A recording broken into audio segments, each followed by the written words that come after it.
Stream starting now. There we go. Hello, hello. I think this is all set up. I just let the Discord know that we are all set up. We are live now.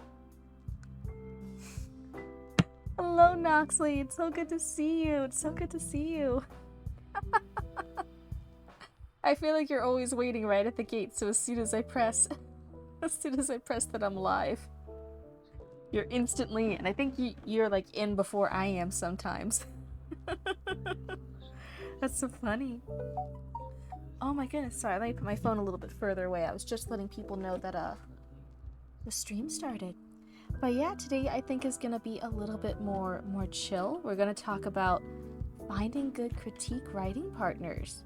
I'm getting into the nitty-gritty of this moving forward now with some of my own writing projects. So I figured it would be good to share what I've learned, to share all the feedback, to share all my research. But if you guys have any of your own critiques or any of your own ideas for where to find good God, so fancy Cryptid. Yeah, I did it last stream too, and it's on night mode now. And I made the page still black with the gray text. I think it looks good. I think it's been really good for people's eyes. I think I'm finally not hurting people's eyes. Now, after over a month of streaming, I'm finally not hurting your guys' eyeballs anymore. I'll get there eventually. Like I said, I'm slowly getting better. I never promise a lot of progress all at once. Let me see. Alright, the Discord looks good. This looks good. I think my audio and my music's still playing, so I think we are all set to go. But yeah, a critique partner is a little bit different than a beta reader. A beta reader is just somebody that you give your work to, and then they give their feedback on it.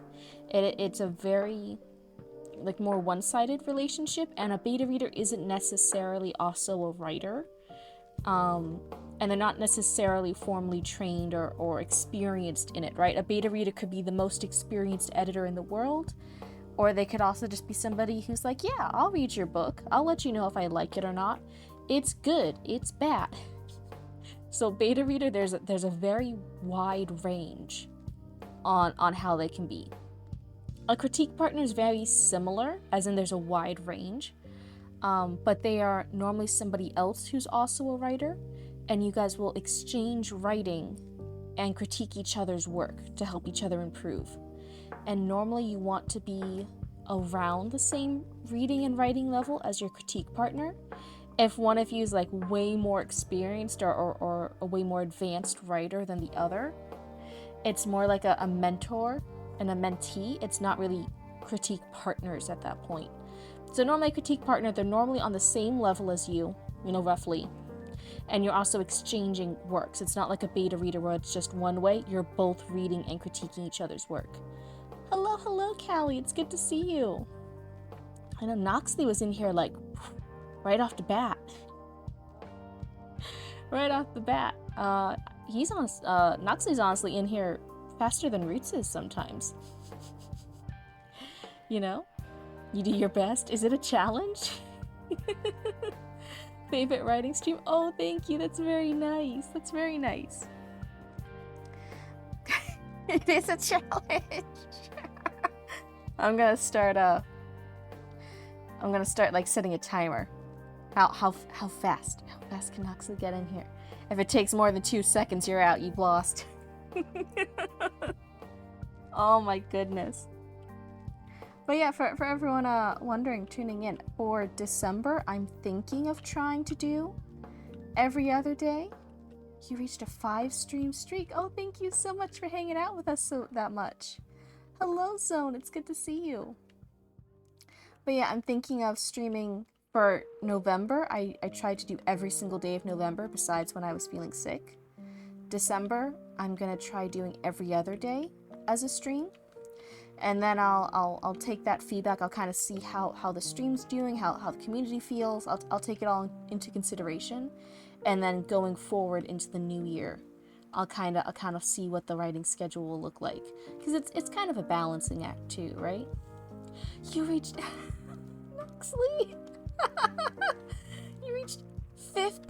stream streak. Oh my goodness, thank you so much for hanging around and listening to me yap for so much. That's amazing. I really appreciate it. That I already know without even looking, that's way more than Roots. Roots has missed the last few too, so I think they're starting over. So everyone, I think if you're in here today, I think you can beat Roots' streak. They're not paying attention to me at all. We're free. Commander Roots isn't here today. You love yapping, yeah, good thing that's one of the few things I know how to do. Oh my, I don't know a lot of tech support, but I can yap. I can yap my way through any problem. Just let me talk long enough. I think that's how I got several jobs in real life. I just talk enough during interviews or during problems with problem customers. I just talk enough, and then quite honestly, the problems eventually solve themselves. It's a really good skill. What was I talking about? I was talking about beta readers versus critique partners. So yeah, beta reader, that is just a reader. It's in a name. You will only give them content. It's one way, and they give you the feedback. Do they like it or not? What do they think of stuff? They may not always know technical terms or exact things. Again, there's a wide range with beta readers. It could just be somebody who likes to read, and then the only feedback they'll give you is if they like it or not. So that it's not always helpful advice. Sometimes they're very talented. Sometimes they're very good. But there is a wide gap. There is a wide arc for beta readers. Critique partners, if you can find ones that are at your reading and writing level, can sometimes be a lot more beneficial, but it is more work, right? You guys are reading and critiquing each other's work. So it goes back and forth. It's not like a beta reader where you just hand things off and then you wait. Critique partners, you're also having to do the work and giving critique on their stuff. So you also have to be a good critiquer yourself, or at least the best you can be. So that is, I think personally, if you find good critique partners, it makes you a better writer heaps and bounds faster than just listening to beta readers. And that's not to diss on beta readers, it's just they serve different points. Beta readers are typically just looking at it from a reader perspective. They're just saying what they like or don't like, and sometimes they can offer fixes, right? Sometimes they'll be like, oh, I didn't like how this character was here, and they might notice bigger plot points, like more obvious plot points. But it's not down to the technical level. It's not down to looking at your writing craft. When you're a critique partner, you are trying your best to actually look at writing as a craft. You're going to be looking to the best that you can at writing and grammar, but you're also going to look at the characters, and you're going to look at the story arc, and you're going to look at how the paragraphs are structured, right? What's the best way to phrase this line? Is there too many run-on sentences? Is there a better way, more impactful way to say this? I feel like I'm mushing my words together today. Hello, what? It's good to see you. We're talking about critique partners today.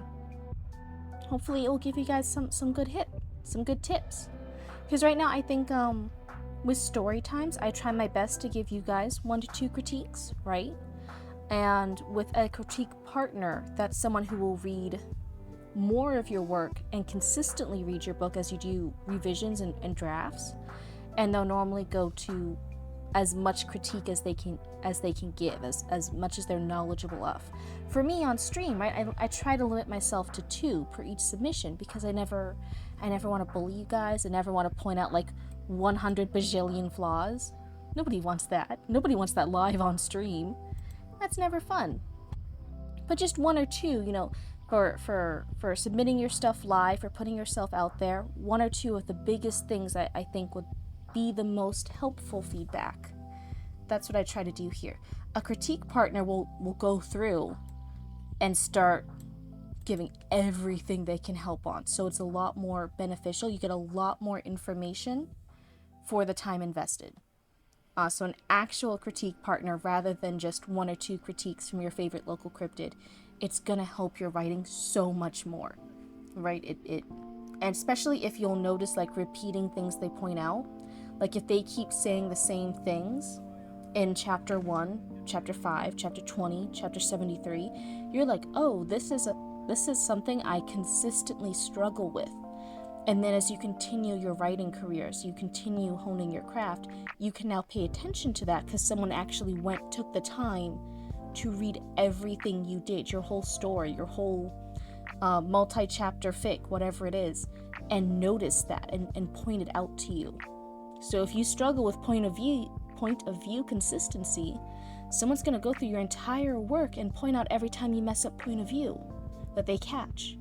And you're like, oh, I just thought I messed it up once or twice. They pointed out 23 times I did it. Oh no, I really got to pay attention to point of view. You know, whatever it is, whatever the issue is, a critique partner that's on your level is really, really valuable and will make your work the best it can be, according to their experience. So, if that sounds all well and nice and good, how do you actually find these mythical creatures? Because if you're in any writing communities or writing circles, you know finding beta readers can be hard. Finding a really good critique partner is way harder. It takes a while. That's why you have to put in some elbow grease, some work, especially if you can, before you're actually ready to submit anything for critique. Even if you just know, like, oh, in the future I want to write something, when it's done, I'll try looking for critique partners. No. From day one, from months ahead of time, if you can, start putting those little seeds out. Try getting those little feelers out. Try finding critique partners, because it can take a while. There's people who even mention, like, yeah, I found, like, I have some critique partners, but it took me 2, 3, 5 years to find, like, my number one, my best, my writing soulmate critique partner. And some writers mention it feels like dating. It feels sometimes like dating, trying to find a really good match. And sometimes you have to go through a lot of duds and wait a long time before you get that really, really, really good match. So it is kind of like a writing soulmate, and that's why the number one tip is, once you find a good critique partner, never let them go. Lock them up in your basement if you have to. Like feed them, give them water, let them peek at some sunlight through a cracked window for 1 or 2 minutes a day, and no, you never let that critique partner go. They're really valuable. They're better than gold. I'm not kidding. So, where do you find these mythical creatures? Basically anywhere that people can gather, right? I know it's hard to believe writers are also people. So wherever people gather, you can normally find writers or critique partners. That's just the way it is. I have in-person and online examples here. But in person, if you're younger, it could be you got some iced coffee. Oh, that's so nice. I got restocked. Mama Cryptid got more of my mocha drink. Oh my god, it feels so amazing. That was a couple hours ago. I think it's wearing off now, though. I think that's why my trains of thoughts are so hard to keep track of. They're all going in different directions on the tracks. I think some of them crashed into each other. But yeah, so the in-person ones I have here are, like, if you're younger in school, you probably can have, like, writing clubs. There are other people in your, like, creative writing class, or who are in your English class whose writing you also admire. Like, there's people in school, in clubs, that you can connect with. Need that coffee in your veins? Yes, I do. It's no joke. And then same thing, that I was talking like a younger level here, but also even at the college level, especially if you're in a writing program, an editing program, anything related to the field. Any of your classmates whose work that you like, whose reading that you already like, you're like, that person's writing is really, really good. It doesn't even have to be in the same genre as you. If they are, then that's like a bonus, but they never have to be in the same genre as you. As long as it's just writing you admire, and you guys are around the same writing level, then that's a potential critique partner, right? So anyone like that, like, talk with your classmates. Literally, it's really as simple as, like, hey, I really liked your piece you submitted. It was really, really good. If you ever want, like, a critique partner, like, hey, feel free to hit me up. I'd love to share works and stuff and give each other feedback, you know? It can be as simple as that. And again, if you aren't taking specific English, editing, literature, anything like that, something specific, if you're in college for something else, it's totally fine just to look at clubs or online communities, anything like that, or even like post like a bulletin board. Sometimes there's like bulletin boards and stuff outside different classes, and you could be like, hey, like I'm in archaeology major, but if you wanna, I still like creative writing. If anyone wants a critique partner, feel free to hit me up at this email address. Right? That's still fine. Some colleges encourage stuff like that. It builds more community. The other in-person one, especially if you are no longer in school, right? I hate to admit it, I'm a fully adult cryptid. It's been years. It's been years and years since I was in college. It's been a long time. But one of the things too, you can actually like look up different writing and critique groups in your area, in your town, in your state, whatever it is. And you can look it up. Sometimes it's even county. It's not necessarily always a town, especially if you're in a smaller town, but sometimes it's a county. And you can look up writing and critique groups. And you can actually meet there. And then that is a particular group dedicated to it. Sometimes they even have rules where, like, if you want to submit your writing to be critiqued, then you have to do a critique. Like, you have to be that way to guarantee that everyone who submits will always get critique and feedback on their works. So it's a really good system. So there are in-person groups, even if you aren't like in a place like school or college. There are still places where you can meet up and hang with people that specifically do that. And if there's somebody in the writing group that gives you really, really good critiques, then you can actually meet out with them outside of the group. You can be like, hey, thank you so much for your feedback. It helped so much. I really liked your work too. Do you wanna be critique partners? And we can like focus more. And then you guys can like send each other like full chapters or whole works back and forth without needing to be in the group. But all of that was if you are a social person, if you're out in the real world, meeting people in the flesh. I know that can be really scary. I know that can also be really tiring and exhausting. And sometimes you just don't wanna. A lot of days I don't wanna. A lot of days I just want to be encrypted in bed. I don't want to leave my bed. So there's also any social media platform really, I feel like has a writing community, has an editing community, has a publishing community, anything like that. Reddit has multiple specific threads. You don't even have to look up like writing or critique groups, though you can.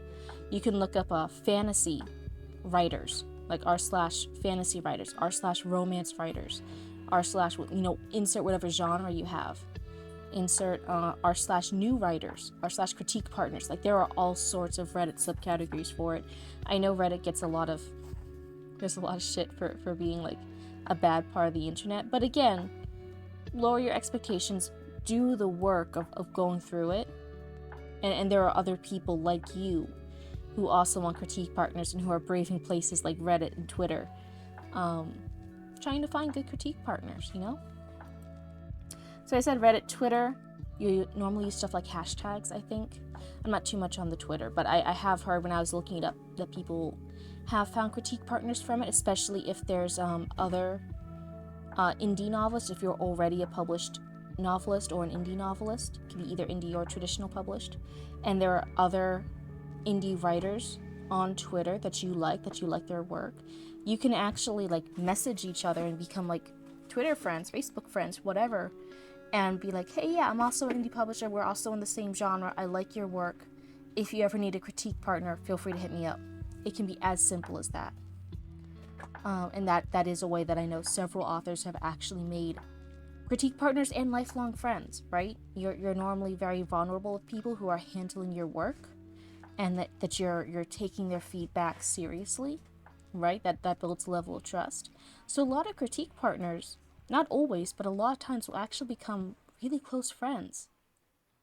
Instagram, I didn't hear as much of, and that's sad because I know there is like writings and writers and book clubs on Instagram. I think maybe it's because there's not maybe as much interaction between people on Instagram. It's normally just consuming the pretty content, the pretty pictures of writing, the pretty pictures of books. We normally don't chat as much back and forth, but I think it's still possible. Just depends. I also listed Facebook. That's a little too old for Cryptid, but I know there's still writers and stuff and writing groups. Right, Facebook still has groups, so there's writing groups, there's editing groups, there's critique groups, there's critique partner group, whatever thing you look up multiple variations of what you're looking for. Beta reading groups, right? In Facebook, you'll find a lot of different groups. Apply for all of them. It's not even just writing groups. Again, same as Reddit. Genre-specific ones. Fantasy writer groups. Sci-fi writer groups. Romance writer groups. Whatever it is. Join Facebook, join all the groups. Start connecting with people. You'll find it there. I remember the good old days when there were more forums. I like how I say Facebook's too old for me. Twitter's too new for me. Forums. I loved forums. You plan on taking classes because your structure is ours. You word vomit like crazy though. Oh no. Yeah, I really love classes because if I ever try to self-teach or do online classes, it's really hard for me. I love in-person classes. It's one of my favorite ways to learn. I don't always have the money for that, but when I was taking creative writing classes in college, I really did like the experience. It was really fun. But yeah, I think out of all of these, I missed the forums. I was on, when I was a younger Cryptid, I was on role-playing community forums. And I loved writing with other people and going back and forth and story building and world building and making our NPCs and our characters, and sometimes it was really fun. There was some things there that I actually like role played with certain people for years and years. It was so great. You have seen some of those. I love them. A lot of them aren't as I tried looking back on them. A lot of them aren't as active as they once were. Like, I remember one of them was, I think it was the Role Players Guild. Was that it? It had like thousands of people on it when I was younger. And now it's like less than 100 people or something on it. And I'm like, oh, that's really upsetting. But I would have writing partners, and some of those people I was writing and chatting with consistently enough that I would have used them as critique partners if I was as consistent in my writing as I am now.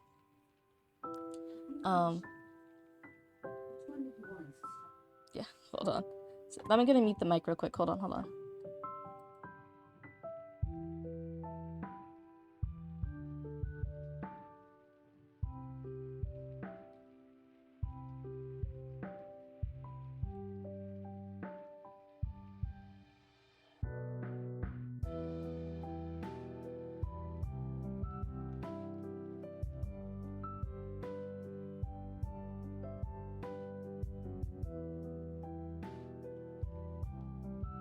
Okay, sorry about that. Hopefully I'm back now. I was just chatting with Mama Cryptid off real quick. I was seeing what was up with the cats. Some play D&D like that, where everyone plays at their own pace. Yeah. I never got into the D&D at that time. Now that I'm older, I really want to get more into D&D. I tried getting into it actually a little bit with Roots and some of their friends. And I tried my hand at DM, so I hadn't even been playing D&D before, but I watched enough of like Critical Role to get like a vibe. And the very first D&D thing I did, I actually like, I was the dungeon master for it, so I just jumped right into the deep end. It was really, really fun. But I tried like doing a lot of things my own way, and some of those game mechanics didn't work out the best. And I'm like, oh, like the thing I thought would be a one-shot ended up being like 2 or 3 days. It was, but you know, that's something you learn over time, you know. But I'd love to do it, maybe just as a player too. I'd love to do more things with D&D in the future. Maybe I'll even join a live stream about it. That could be fun. Yeah, good old Critical Role. Yeah, and just new DM problems very similar to new writer problems, right? You're figuring out your style, you're figuring out the pacing, you're figuring out what to give. What things is too much to give away, what things aren't. You're trying out new ideas. Some of those ideas are great. They're really cool and exciting and unique to you. Some of those ideas are not great. Then you find out. The only thing, if it's in writing, you find out and it's just you that knows. And you're like, oh, okay.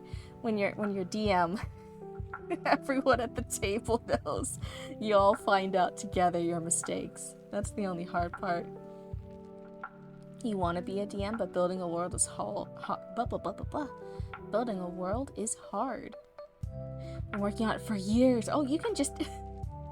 that can be for your grand masterpiece campaign, you know? You can just try with an itty-bitty one-shot. Just try a little thing. You know, even I just tried a one-shot, still took like 2 or 3 sessions. So you never know what may lead. But yeah, don't stress yourself out trying to do a whole entire world from the start. Try a little thing. Try a fun thing. Just have a fun little concept. Maybe even get some friends. Ask what they would want to do. And if you're building this great big epic fantasy Hobbit-inspired world, and they're like, "Hey, I wanna play pirates and mermaids." You're like, "Huh? I never thought of pirates and mermaids before." Yeah, let's do it. Everyone, choose your pirate crew. We'll meet next week. You know, some one-shot stories that evolved into full campaigns. Yep. If it's not even if it's perfect, just if you get it good, if you have some good strong bones in your one-shot, it can absolutely evolve into something long-running. That, because D&D, it's storytelling together, right? People get invested in their characters, in their story, in their world. And so if you have some good bones there, again, it doesn't have to be perfect, but just has some good solid things there that people are a little bit excited by. You know, they'll look past your flaws for the exciting bits. And then yeah, that little one-shot that you tried out could absolutely transform into an epic campaign, and you'll learn a lot. You'll learn so much. And then when you're actually building your great big final masterpiece, big world campaign that you were thinking of in the background this whole time, you'll take a lot of the stuff you learned and apply it there. Got some people who want to play, just need to organize your mess. Yeah. I don't want to stress about it too much. Just organizing it. Just take one day. Just take an hour or 2. Organize some shit and you'll figure out the rest on the way. You're like those hermits with a room filled with books and papers everywhere. I'm exactly like that. Is exactly what Cryptid's room looks like, except with extra skulls and spooky stuff and cats. So imagine the books and papers, too many cats, and spooky stuff everywhere. Halloween's always my best shopping time. But all for my best home decor. And thrifting, vintage stuff, oh my god. But what was I saying? But yeah, I would love to try doing D&D stuff. And I know there's a lot of people who even like live stream their D&D stuff in order to connect with people like far away and like get more people in.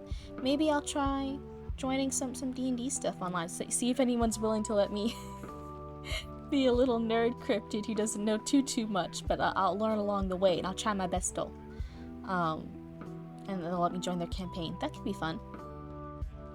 And hey, I've already proved I can show up to stream almost every single day of a month. I can be consistent. I can show up. So no matter where you start looking. So I've shown the places in person and online where we look to find critique partners, and you'll normally choose 1 or 2 of like the most popular things, like the things you naturally use.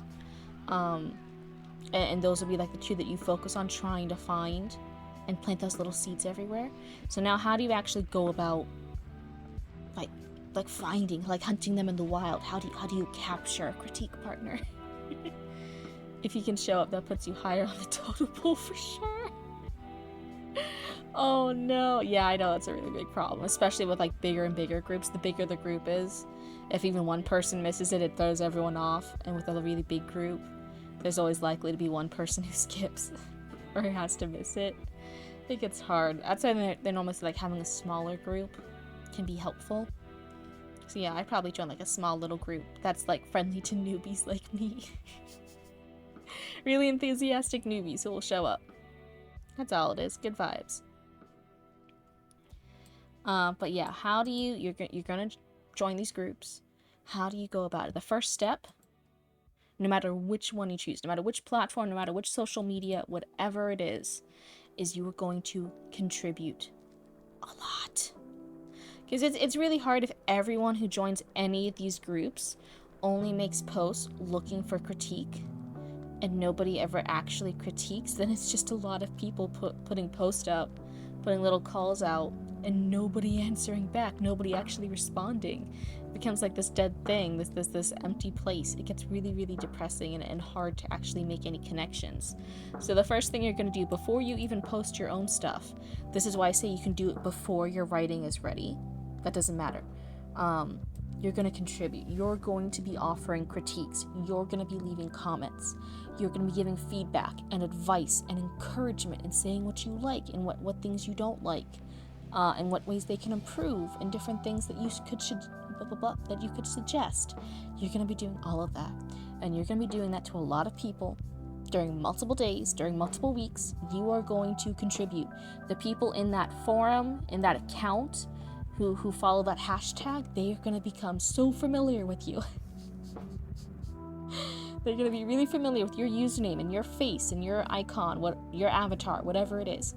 Everyone's going to be familiar with you because you're going to be an active part of the community now. You are building a community. You are planting all the little seeds everywhere. That way, when you do the next step, when you put yourself out there, there's now enough people who recognize you, who appreciated that you took the time out of your day to contribute, that they're going to want to contribute back. They're going to want to give feedback to you because you were nice enough to give feedback to them. So yeah, you contribute a lot. The next step is now you can put yourself out there. Now you can submit your own work for critique. You can post an intro, you can post a plot idea, you can post the first chapter. You leave sometimes just the first 3 pages. That's what I do on my Discord, right? It's normally just the first 3 pages unless you ask for permission to post more. But whatever it is, you'll post a little sample of your writing there, and you'll ask for critique. And hopefully, since you did all the work in step 1, since you didn't skip step 1, and you actually contributed, there will be a lot of people who will now contribute back. You can, even if you liked some people's work and you thought they were like really good writers, and you gave them feedback a day earlier, a week earlier and stuff, and you guys had like good messages back and forth, you could even reach out to them. You could private message them and be like, hey, I really like critiquing your work before. I just posted something. If you have the time, please let me know what you think. You can follow up with people, right? So you'll post your own work up. After that, after however many critiques you get, you will then be a very nice raccoon, wherever you are, and you are going to thank everyone for their critiques. That's going to make them feel all the good little serotonin and dopamine for taking the time out of their day to read your work and give a critique back and give feedback, right? Because if no one ever like acknowledges them, they'll just be like, oh, okay, whatever, and they forget about it. But if you take the time out of your day to thank them for putting in that work, that makes them feel a lot happier. They feel a lot more encouraged to engage with you in the future. And again, it's all about building that community. After you thank everyone, again, not everyone's gonna leave great critique. The problem is you're casting a wide net to catch your big fish, right? The big fish is the good critique partner. So you're casting a really wide net. So a lot of these critique partners, even if they're very nice and they're helpful and they're taking the time out of their day, not all of it's gonna actually be good. And I don't want to say that as like a bad thing. Hello, Ajuna, it's good to see you. But some people will be just like a beta reader. They might just say, oh, I like this. Oh, I didn't like this. Sometimes they even leave really bad, unhelpful feedback. Like, oh, like you post something from a YA fantasy, young adult fantasy, and then some people be like, oh, this sucks. It should have been a adult romance. And you'll be like, it's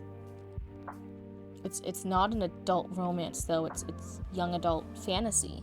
And they'd be like, yeah, I only like adult romance. And you'll be like, why did you critique this young adult fantasy then if you only like reading adult romance? Like some things just do not make any sense.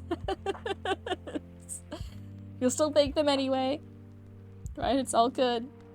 They were a little crazy, but you can still be polite to crazy. You don't always have to take to heart what crazy says, but you should still be polite to crazy, right? And so you'll thank them for their critique, even if the critique was pointless. Who are you while you're reading my book moment? I'm just, if you seriously follow through with this advice, it will happen so often.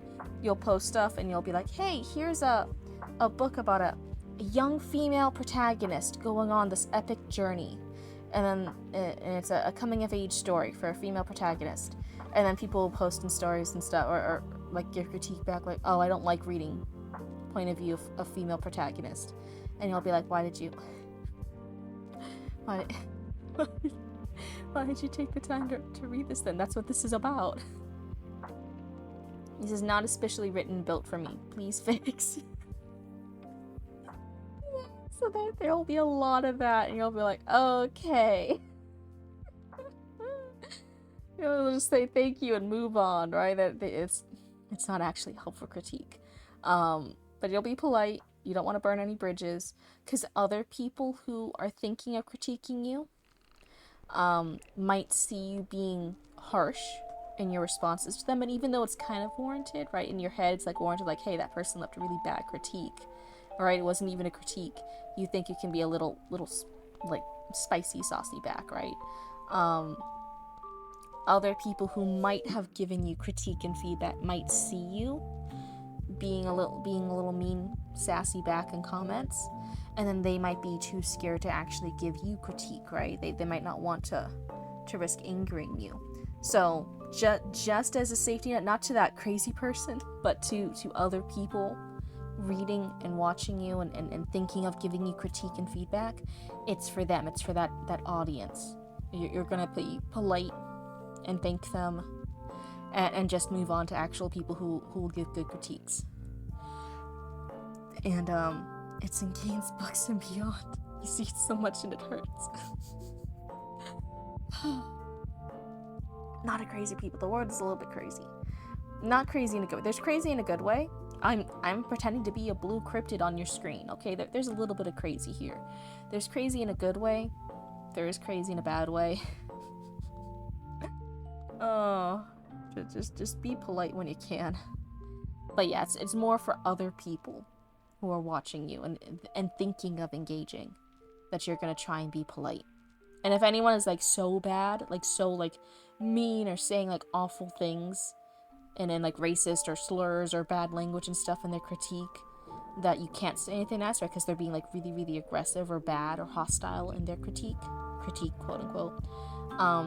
That's not something you have to respond to at all. You can just like report that. Whatever platform you're on, you could probably report that or delete it, right? Don't even worry about it. But after that, after you go through all that, and it might be a while, you might only get or subpar critiques for a while. That's why you'll still contribute, you still put yourself out there, you'll try some of the other groups, you'll try multiple Reddit threads, you'll try multiple Facebook groups, you'll try multiple Twitter hashtags and reaching out to different people, right? You'll spend time doing this, and while you're doing it, you'll still continue to contribute and leave critiques. And over time, you will get a few good critiques. You might even occasionally get a really, really good critique. And whenever you do that, you're not just going to thank them, which you should anyway, right? You're going to thank everyone. You're going to follow up with them. You're going to follow up. And then you're gonna be such a nice little raccoon. You're gonna be so friendly. You're gonna be like, hey, just wanted to say thank you so much. That was a really great critique. I really appreciate you taking the time out. Are you okay with me asking follow-up questions? Or do you have anything you want me to critique? Do you want to be critique partners, right? You're just gonna be your best little friendly raccoon self with those few like really good, even like decent mediocre ones you're gonna follow up with.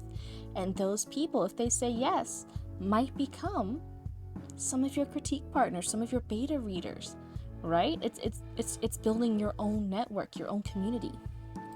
And then you just rinse and repeat that. You've already been doing the contributing. You've already been putting your work out there. Now you're just going to continue that until eventually you get some of the really, really good critique partners that you really value and appreciate, that get what you're trying to do, that get your tone and your writer's voice and the story you're trying to tell. If you do this long enough, and it can take a while, no lie. Sometimes some of you might be lucky, you'll get it right away. Most people, it takes a while. But if you wait long enough, you will build that really good network of really special critique partners and beta readers. you're pretty chill and laid back, but sometimes you're just like, who hurt you? Yeah. Being more public, being more like now whenever I do stuff online, I'm normally representing the business. I'm normally representing like something I started with roots, right? It's so bad. I try really, really hard to be a really nice, welcoming place, because this is a spot on the internet I would like, right? I'm trying to create a space I would appreciate, somewhere like nice and positive and like chill, because that's what I want on the internet. But I also know, I know sometimes I am not chill. In real life, there's it's a meter. I say it's a meter. I'm very chill for a while, and then there's a threshold where where the bitch flip is switched. And as Cryptid, as a business, as whatever, I have the very customer service background, right? I can hide it. I can just mentally be going crazy, but still be behaving right. But if it's in person, if there's nothing holding me back, I know sometimes I go feral. I think it's the Florida woman in me, not gonna lie. What's up? Hello, Lorenzo. It's good to see you. It's so good to see you. I think it's been a little while, right? Oh my goodness. Have you been busy? Causing all the drama in your town? Have you been a busy raccoon? Either way, it's really good to see you. Welcome on in. Today we're talking about critique partners. But so yeah, this is basically just saying, this is my earlier statement, even after you get some good or even just like mediocre like critique partners, you want to keep doing the work you are doing, keep being involved in communities, keep giving your own critiques, keep following up with people, keep messaging and encouraging people and saying things you liked about their writing and finding new groups to be a part of. Because it's going to be an ever-expanding list. Let's say you only get like a team of 1 to 2 critique partners, and then one day one critique partner just stops responding, right? They got sick, they just didn't care about writing anymore, they have a new job, they're not going to respond. So you're like, oh, no, I did all this work, I got one critique partner.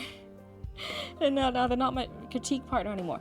If you had kept doing the work and you got up to a community of like 3, 4, 5 critique partners, even though it's still devastating to like lose one, you at least still have your community, right? You still have more people to rely on. It doesn't kind of make you start over from the beginning, from scratch. You got fired temporarily from your job? Oh, I'm so sorry, Lorenzo. I know that's really, really rough. Lord knows I can think to a few experiences. Not through anything I did, thankfully. Just I was let go from certain jobs, and it's I had rent and stuff to pay. It can be scary. It can be pretty scary. Oh, you too, Ajuna? Let's go. Oh, my poor little raccoons. In this economy. That was for a good reason. Some people won't agree, but I felt it was a good course of action. Okay, if you felt like it was the best thing for everyone, then yeah, that's just how it be. But I hope you can find a job you do like soon.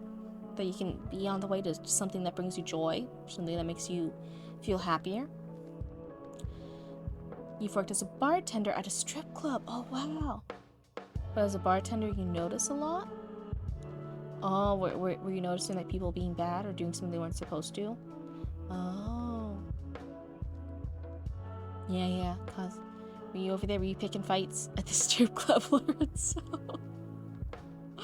Oh no. There was a while in the Discord somebody posted a meme of the raccoon that got drunk at a liquor store, right? And they found it passed out at a thing in the bathroom of that liquor store. And everyone in the Discord, I was trying to figure out which of my raccoons did it. At first I blamed Roots, and then somebody else came in, I blamed them, and I was just pointing the finger at all my raccoons, saying which raccoon broke into the liquor store and passed out.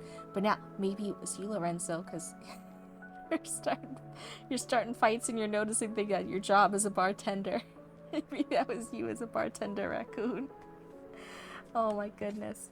Hello, Nevermore. It's good to see you. You just clean the cups and you know some guy harassing some chick? He then forceful. Oh, he like forced. Oh wait, I had to like allow this. Okay. Because you're in Utah? Wait. Oh. Oh, yeah. Does Utah not have them? Are there certain rules for that? Yeah, I know some states are really weird with rules like that. Anyway, yeah, Lorenzo punched him in the face. Lorenzo's getting into all these fights. Lorenzo's definitely one of my more feral raccoons. In this case, it was for good reason. I'm not trying to shame you. I'm just like, I feel like every time you're in here, there's more and more fights you're catching us up on. That's so funny. But yeah, that was my little bit of finding and keeping. Remember, once you have a critique partner, lock them in your basement. Chain them to the ground. Give them food, give them water so they don't die. Let them catch a glimpse of sunlight every few days. And you never let them go. Never let a good critique partner go. Oh, there's also no casinos there? Dear God, does Utah have anything? Honest question, is there anything in Utah? You're the security. The basement dungeon, you go. That's right. Can you imagine that? Like, you're making writer friends and stuff in a little writing community, and you're like, hey, I really like your work. And the person's like, thanks, I really like your work. And then they offer, we could be critique partners. And you're like, sure. And then the next thing you know, there's like a duffel bag over your head. You're like forcefully yeeted into a van. You're taken to some secondary location. And you're kidnapped because you want to be writing partners with somebody. You're like, why are you doing this? It's like, you're my writing partner, I'm never letting you go. Cryptid said so. It's just all because of what Cryptid told me to do. You're never going back, and you can't make me! You're not trying to reveal myself, but I've been to one recently where they had armed guards? I made all the girls feel safe, so that was nice. Okay, yeah. I think I was like, oh my god, that's like really legit. How scary was your area? I'm sorry, what now? But hey, if it made the girls feel safe, then that's great. But I'm also like, whoa, that's really intimidating. In Utah, we have trees and mountains. Mountains. If you're talking in Utahish. Is that like Simlish? At least give him my DK clubs. Like armed with maybe just with like tasers and like the police batons. Maybe that kind of armed. But mountains. I'm still stuck on trying to say mountains with the Utah accent. Have I ever heard anyone from Utah? I feel like once you're in Utah, it's like the basement. You can never escape. Have you ever seen a Utahian person outside of Utah in the wild here? I don't know if I have. Yeah, probably batons, but I saw them with the vest. Oh, okay, thank goodness. Oh, something even scared Lorenzo. That's how you know it was scary. If you can scare Lorenzo, it's really scared. Or it's puppies, you know, whatever. Hold on, I'm gonna cough real quick, so I'm gonna mute the mic.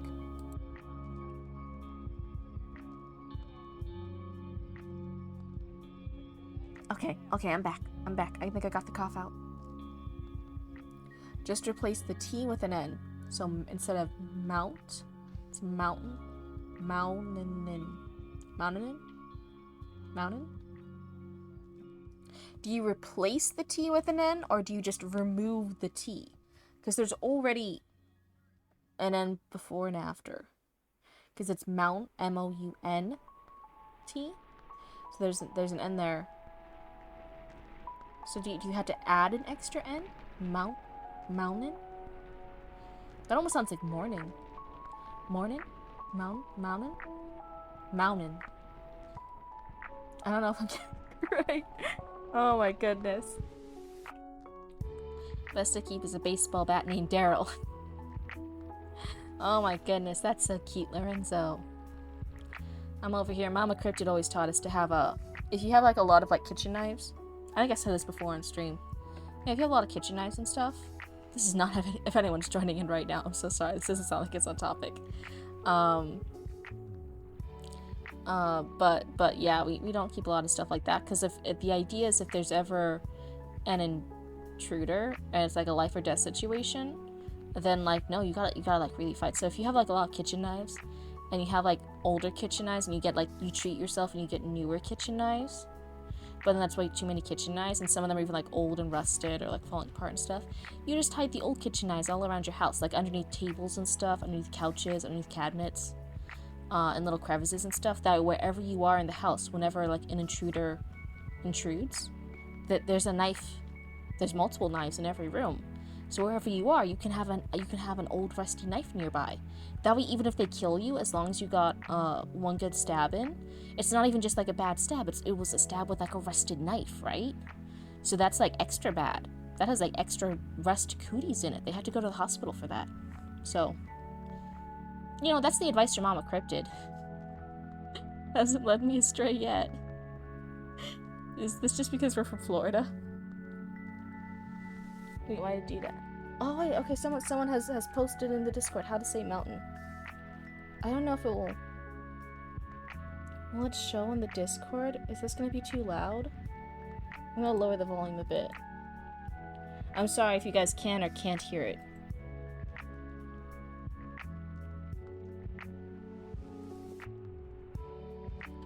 Maybe I have the lo-fi on. So let's stop the lo-fi for a second.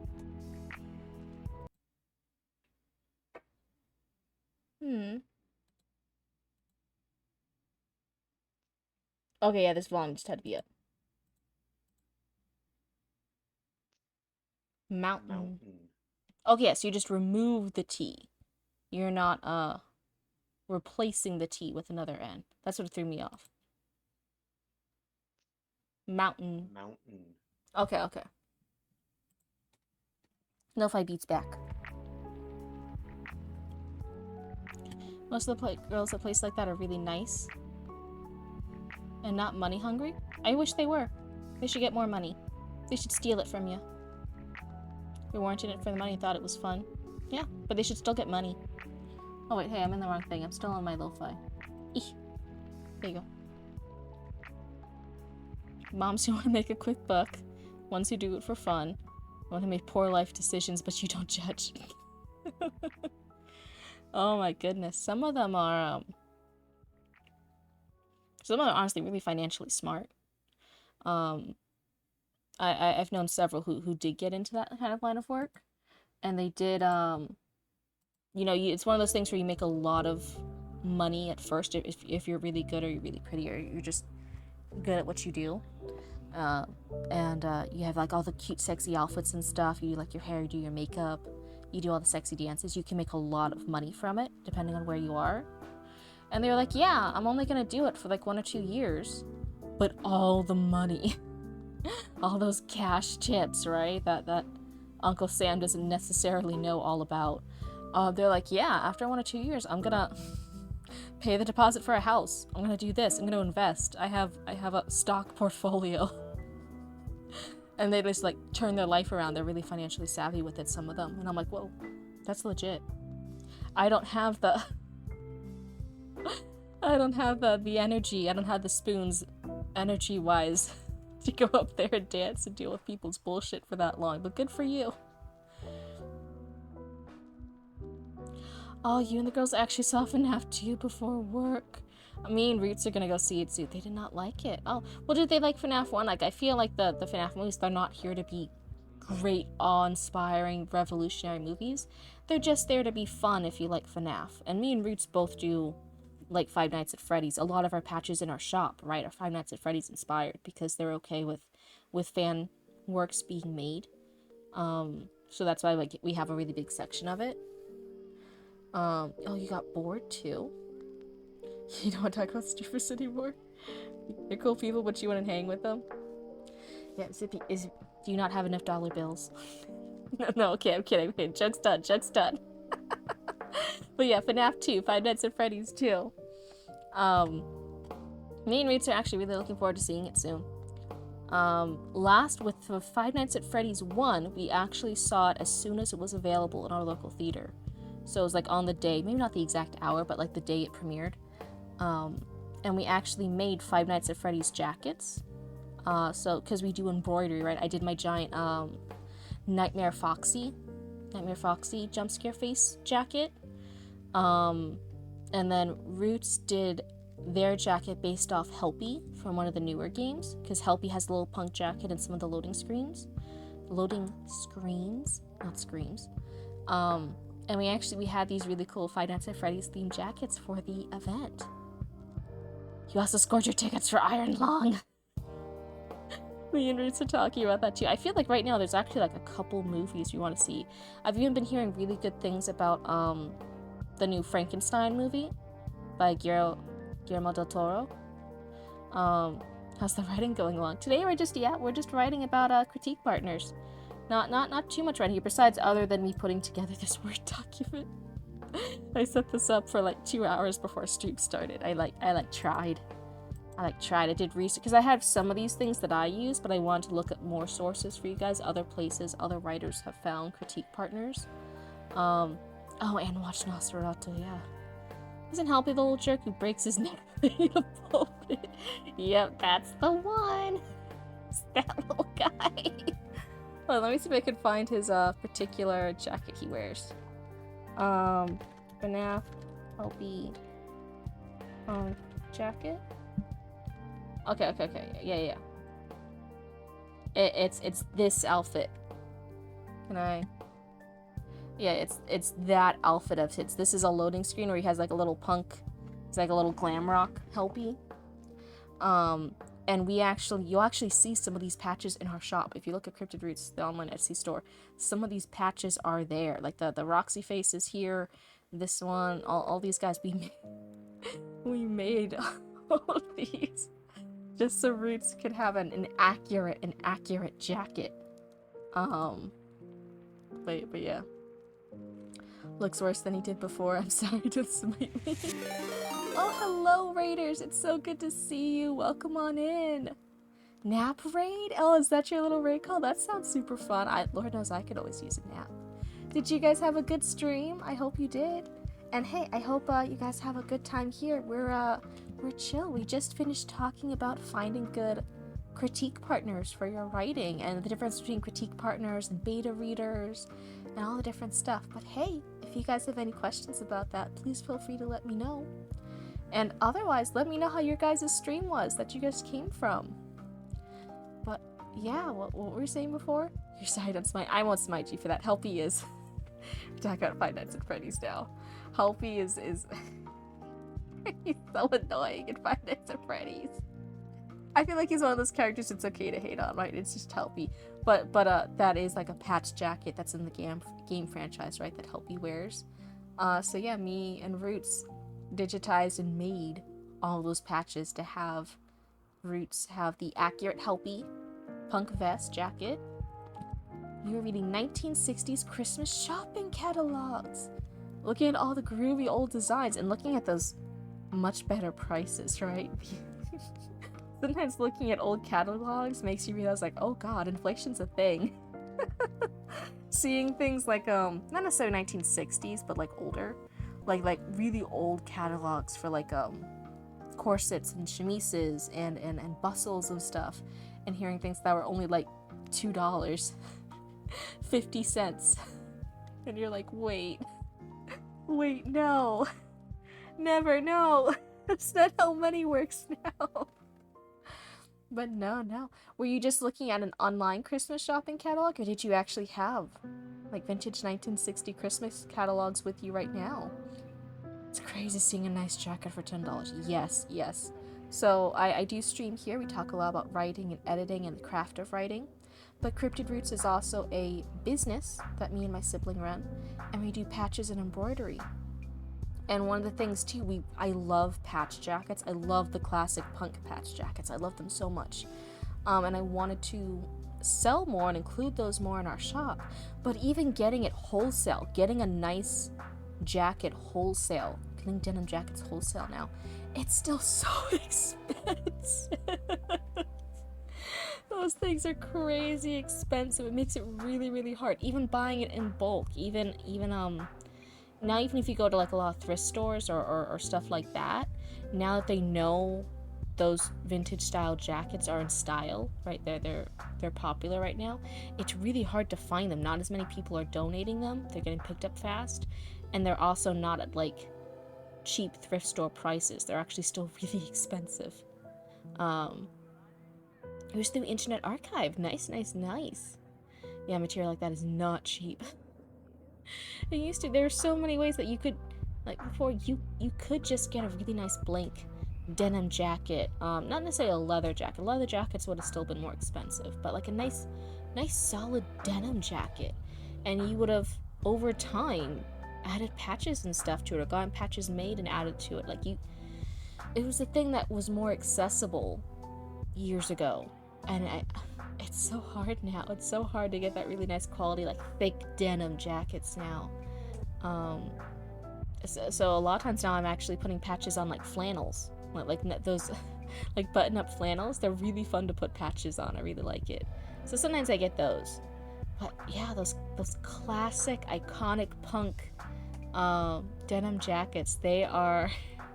If any of you have that in your closets, or your parents have those in their closets, hold on to them. Those things are coming back, and they are not cheap. You can sell them for a pretty penny if you don't want them anymore. Oh my goodness. But yeah, otherwise, for anyone new here who's just joining, we were talking before all the jackets in the Five Nights at Freddy's. We were talking about critique partners and how they are different than beta readers. Beta readers, it's going to be very one way. You are going to just submit your work to them, and the beta reader is going to do the very, very nice task of reading everything you sent them, or reading as much as they can, and giving you their feedback. The thing with beta readers, it's a very wide scale, though. Some beta readers could be professional editors in real life, right? They are very talented. They're very educated, they're very knowledgeable, they're going to give you very helpful and precise feedback. It's going to be absolutely amazing critique, right? It could be. Some beta readers are just going to tell you if they liked it or not.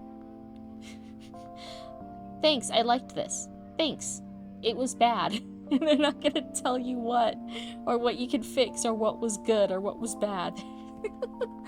It's everything in between. You just do not know with beta readers, right? It's a very wide scale.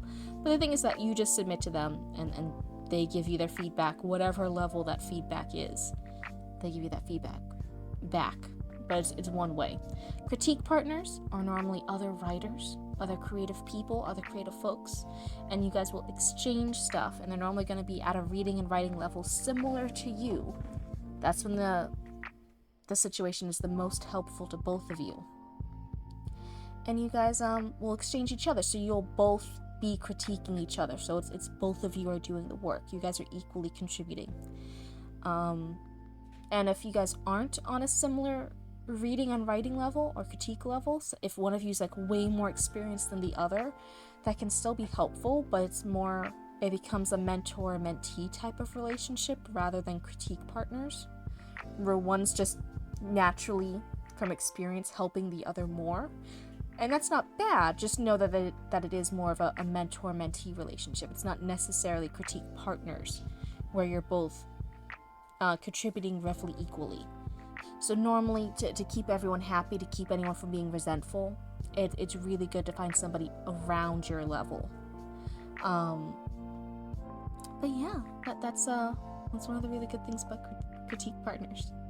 And I feel like if you can get some good critique partners, you could have one or two decent, not even like great or excellent, just decent critique partners, and it can be better than having 50 beta readers trying to give you feedback on your work. No lie, I feel like not even great, just decent, just above mediocre, just average critique partners can, and that's not to shame beta readers, it's just also knowing what beta readers do, right? And that is just at a reading level, a reader giving you feedback. And sometimes that's a very knowledgeable feedback, sometimes it's not. Sometimes it's just an honest, like 5 stars or 1-star review. It really depends. But critique partners I feel like can be very, very valuable. They're very, very, and they should normally be free, right? Because you guys are exchanging work, you're both helping each other. It's free compared to an editor where you normally pay for edits. And if you're doing that, it can be really, really expensive.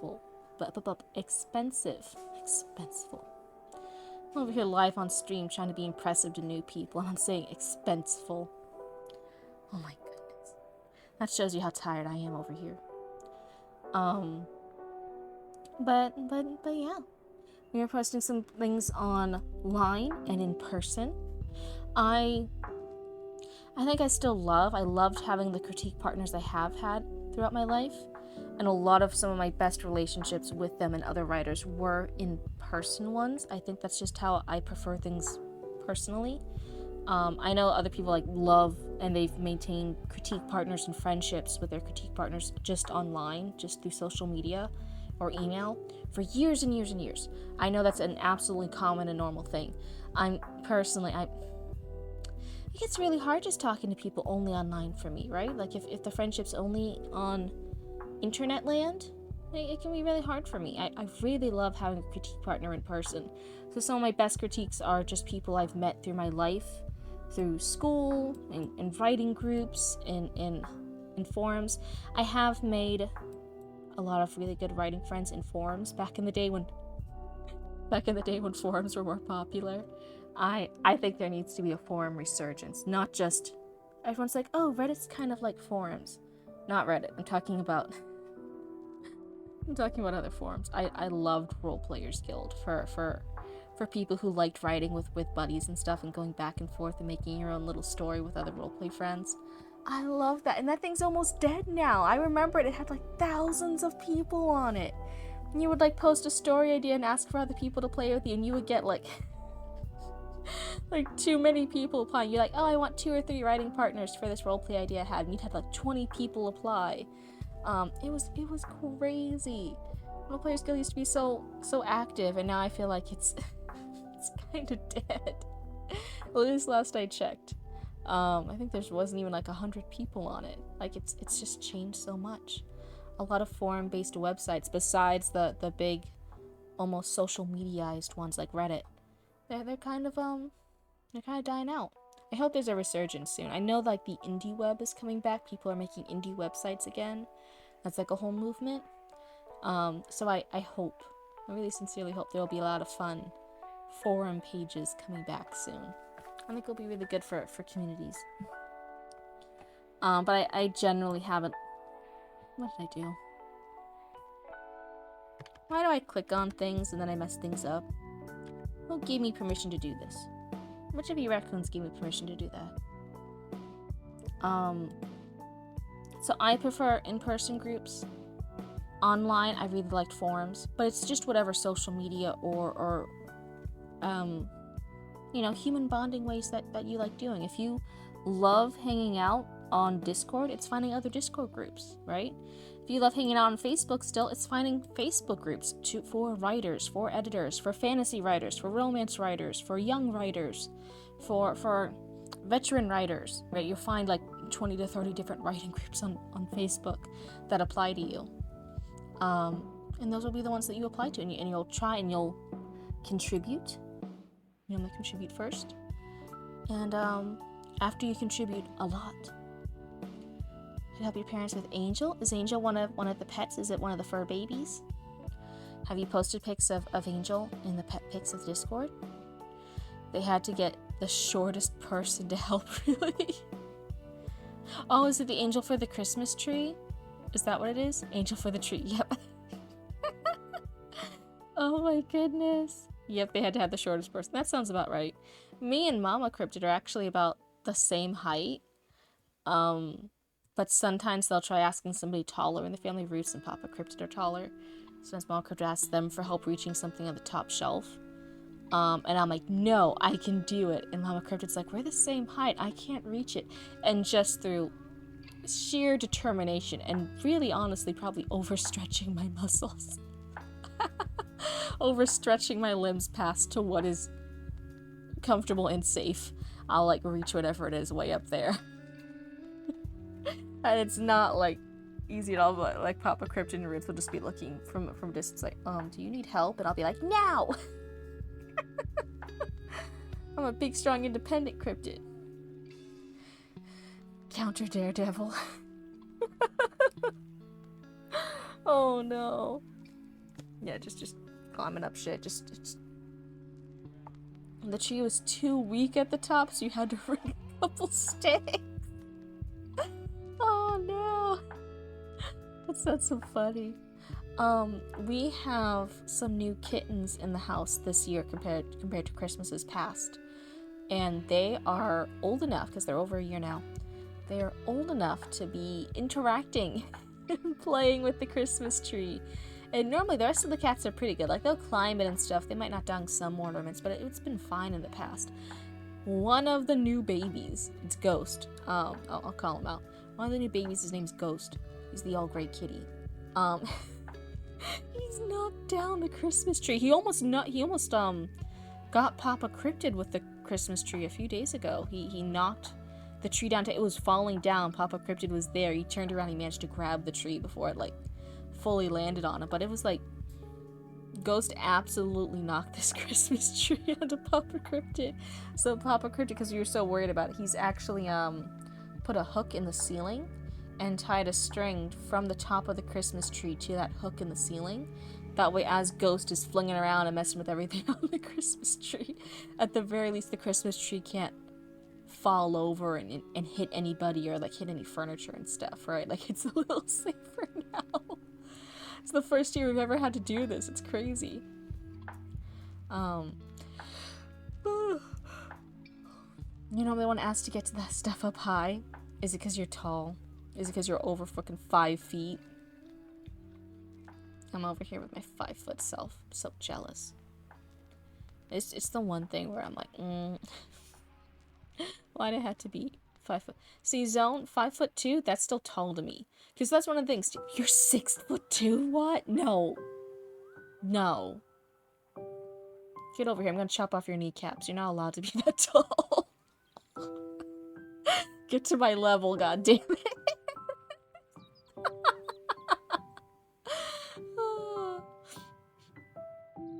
Why are you working on the tree? Hey, you have better luck with it than I do. So, like, for a while, there was, like, this big thing of, like, girls, like, even short girls asking for, like, tall boyfriends and stuff. Like 6-foot boyfriends and stuff, 6 foot and up. And so as a joke, a lot of people were asking, like, any girls they knew, like, oh, would you want a tall boyfriend? Would you want a tall girlfriend? Stuff like that. And I had friends ask me, like, oh, would you want to date somebody tall? And I was like, yeah, of course. They're like, oh, do you want to date someone that's like 6 foot? And I'm like, dear God, no. They're like, wait, you said you want somebody tall. And I'm like, babies, I barely meet the requirements. If my posture's slightly bad for too long, I think I don't. I have to have good posture to meet the requirements. I am barely 5 foot. If someone's 5'2", like you, if someone is 5'2", that's tall to me.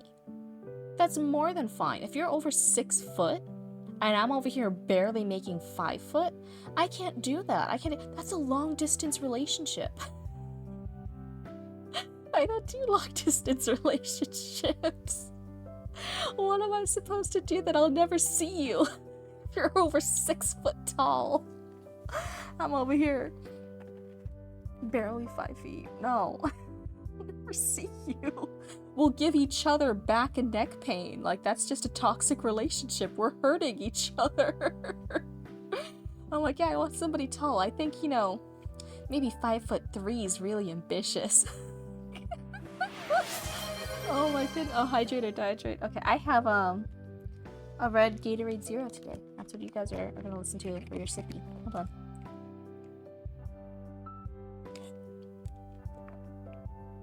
Okay. That was red Gatorade. Tracking, pick me up again. There we go. Everyone was taller than you in high school.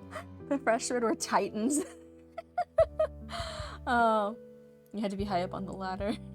Oh no, yeah. No, that's never good. I'm the same, I slouch a lot so I don't see it. Oh no. You need help locking into your reading? Is it like a school assignment reading? Do it. Hold on. Let me maximize the screen so I can reach my emojis. Hold on, T. I got you. I had the perfect thing. Hold on. I'm getting there.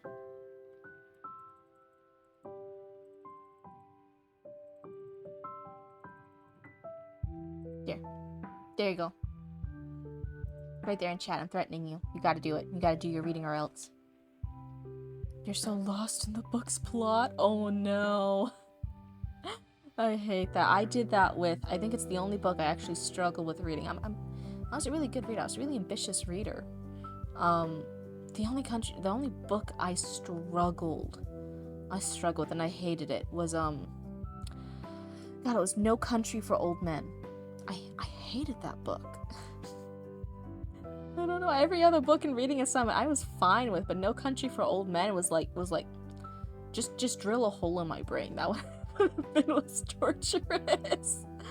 You're sorry, stopping so many plots at once. Oh no. Hello, Callie. It's good to see you. When the book makes you take out the mirror porn. Oh no.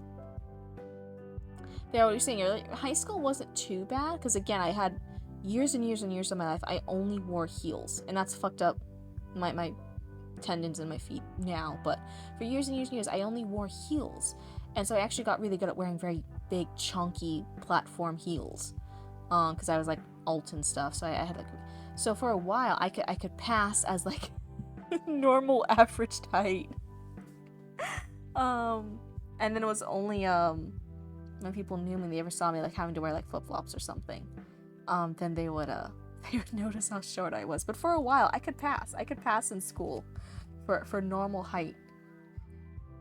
Oh my goodness. Hold on. Yeah. There we go. Yeah, that's right. When the book makes you take out the mirror board. But yeah, I'm so sorry. That sounds really confusing. What book is it? Is it like a book that's like common for school? Would other people know it? Because sometimes if other people know it, then you can ask like, hey, somebody help me. But No Country for Old Men, that was really the only book I struggled with in school. Everything else was like fine. Some of them I even really liked, but No Country for Old Men, to this day, I don't think I could actually tell you what happened in that book. I was struggling word by word in that book. I was hanging on for dear life. I think once it was done and I finished my report, we finished all the essays, we finished all the questions and tests on it and shit, I think I just deleted it from my brain, as I do with most traumatic stuff I don't want to remember. I just deleted it, I just don't think about it anymore. My brain saves me from that. My brain's like, no, we don't need to have that toxic thing in our headspace anymore. When you burn all the notes. Yeah, some people burn bridges. Hello, Raiders. It's so good to see you. Welcome on in. Did you guys have a good stream? Did you guys have fun?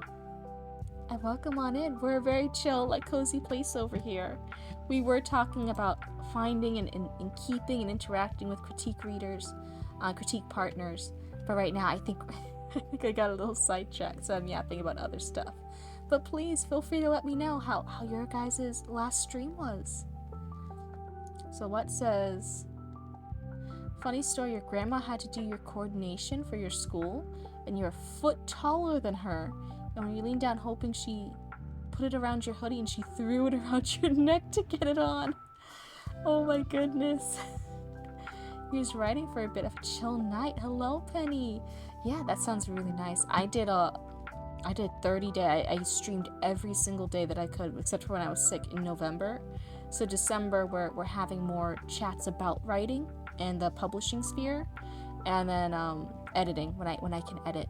So if you guys are into editing, if you guys are into talking about writing and writing adjacent subjects, this is the cool cozy place. And for December, I'm gonna try streaming every other day, just to be a little bit more realistic. I really burned myself out streaming every single day of November. So I'm trying to have a healthier schedule now. So are you still writing to catch up and continue after Novelember, after NaNoWriMo, whatever you want to call it? I know a lot of people aren't using NaNoWriMo anymore, but I think it's still like common for a lot of people to use it. The book is Anna Karenina. I know that that's a really popular book. I don't think I ever had to read that for my school, so I wouldn't know too much about it. You're such a lazy writer. Oh no, don't call yourself that. You started streaming to put yourself out in public and pressure yourself. Yeah, that's great. That's great. For November, I had this thing. It was a rough draft November. I was showing my rough draft process every single day of November. And I purposely said it to anyone who came in. This is a really shitty rough draft. Because I feel like a lot of people have a lot of stress and anxiety trying to make their first draft look like their final drafts. Hello, and thank you for the follow. Welcome to Cryptid Cult. I hope you have fun here. But I feel like a lot of people put a lot of pressure on themselves to write like it's their final draft. And that can get really, when you use all those pretty fancy words and those similes and metaphors and you're doing all that, it takes a long time. It takes a lot of brain power. And then when you're finished, you get your first draft, and you go back and you realize all the plot holes, you realize all the things you would change. That's now so much work you have to redo. And so I'm like, no, I really believe in shitty first drafts, really shitty, crappy, rough drafts, right? I'll leave notes to myself. Some things will be nonsensical. I'll realize a plot hole and I'll mention it in text, and I'll be like, I'll figure it out later, and then I'll just keep going on. I'll just be like, oh, okay, we're just gonna change direction instead, and I'll just go through, but I never delete anything. So they were really shitty, rough drafts. But I stood by it. I really wanted people to see what having a true rough, really rough draft looked like. So every single day of November, I showed up and I had on screen my shitty, rough drafts because I wanted other people to feel comfortable about it. So I never want you to feel lazy, but it was a way for me to be accountable, right? Every single day of November. Besides when I was sick, I showed up and I had to keep writing and working on stuff and yapping with all my lovely raccoon chatters here. And it is a really great motivator, and it felt really good. Yeah, you get stuck in the perfectionist mindset. You struggle with that. Yeah, giving yourself permission just to do a really crappy rough draft, it's really it's really life-changing, actually, to give yourself permission to do that. You don't have to do what I did, right? I was showing mine live on stream for whole of internet land. But if you just need to have your shitty rough drafts for yourself, that's what most writers do. Almost no writers ever show truly their first rough drafts. You'll see some drafts, some later drafts from some writers. They'll release it, and it's like an earlier draft. I don't think really any writers truly show their first rough draft. They can be really bad. And it's totally fine. So giving yourself permission to do that and just be shit and just get it done, because it's a lot easier to edit all that, because a done draft is a completed draft, right? Your rough draft just has to be a done draft. So if you just get to the end of it, even if it doesn't make sense, even if it's bad and terrible, that's still fine. Hello, and thank you for the follow. That's very nice of you. You're trying to pick up when you left off, read back what you wrote, and then you start editing what I have. Oh my goodness. I know some people do it, and if that works for you, that works for you. But I very much believe, I'm like, no, just get the whole draft done. Get that whole shitty draft done. Get everything done. I don't edit as I go until I'm on like the second or third draft. Because if I try editing it, and I'll keep editing, oh my god. I'll keep editing scenes and stuff, and then you'll get to the end of it, and then you realize like, oh, I actually need to delete that whole chapter that I just spent 3 or 4 edits going over. Right, because it doesn't serve the plot anymore, and then you just deleted something that you edited multiple times. So it doesn't really, it's not the best use of effort. Just get a first shitty draft done. At least it works for me. It doesn't always work for everybody, I know. Everyone writes differently. Your first draft will never see the light of day. Yeah, that's how most people do it. This would be your second draft if you haven't decided to rewrite from scratch. Oh my goodness. Yes, it was really intimidating. And I had the entire goal. I didn't even have an idea of what I was going to write. I was going to come up with the idea and the characters and the plot live on stream. And I was going to have my shitty rough draft and figure out all the plot holes and notice stuff and just keep going. And we did a rough draft all together live on stream. And what's crazy is I have a really great chat who is kind of used to seeing me at my worst, at my shittiest writing. right? I just figuring out plot and characters and motifs and themes that I want to explore and fail at. And okay, now let's try it again. How do we fix that? I have a really nice understanding chat because of that. And then they still show up to hear me at my smart level, where I talk about things like finding a critique partner, or how does editing work in traditional publishing. How do you find an agent? How do you do a query letter for finding an agent to take on your manuscript? They still show up and listen to me when I'm smart. I don't know why. I don't know why they do that, but they do. They're very, very kind. I'm behind a little bit on chat. What's happening? T, the books are making you feel like getting lobotomized the more you read the book. I'm so sorry, T. That's rough. Yeah, I think they did make a movie about it. But I'm betting it'd be 4 hours worth of stuff. It was, since the book's almost 900 pages. They did back in 2012. Yeah. I was like, the title sounds familiar. I know it's a famous book. I think you're right. They had the movie about it. You said in 2012. So yeah, you can look into it. You can see if anyone else can like break it down a little bit more simply for you. There are, whatever books are popular in school, there are websites that help give you the reading notes to help you, like, this is the stuff you should be paying attention to if it's a little too hard to digest, if there's a lot of stuff to keep track of. Even when you're in some schools, like my school, we had an entire Shakespeare unit almost every year. And for people who did struggle with the Shakespeare unit, right, you could look up websites specifically about Shakespeare's work for the grade level, and it breaks things down of like, hey, this is what this means. This is a theme that's really important. This is something you should take note of. Here's basically why this character did this. Here's a motif that's repeating here. Stuff like that. And that having those reading resources for school can sometimes help you. It was, like I said, it was really only No Country for Old Men. That was the only book I struggled with in school. Everything else, I really enjoyed my English and literature class. I really enjoyed the books. Even if I didn't like love them, I did find several books I loved. But even then, I was okay with most of the reading and writing assignments in school. It was one of my favorite subjects for many, many years. It was just that one book. I hated No Country for Old Men. And so we had to do a lot of writing and critique and think pieces about whatever books we had read for that semester.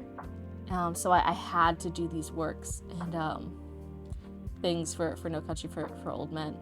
And I remember, even though I don't remember what the book was about now, it's been too many years. I'm an old cryptid now.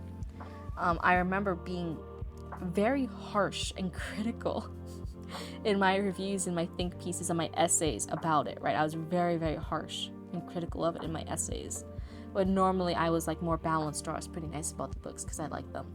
It's really the only book I was like mean about, in a very like polite, structured English lit kind of way. I was cruel to that book, and it ended up that No Country for Old Men was actually that teacher's favorite book. It's been his favorite book for years and years and years. He's loved that book for so long. It's one of his favorites. It's something he'll always recommend to any of his friends and writing peers. He loves that book. And I was like, oh, I'm so sorry.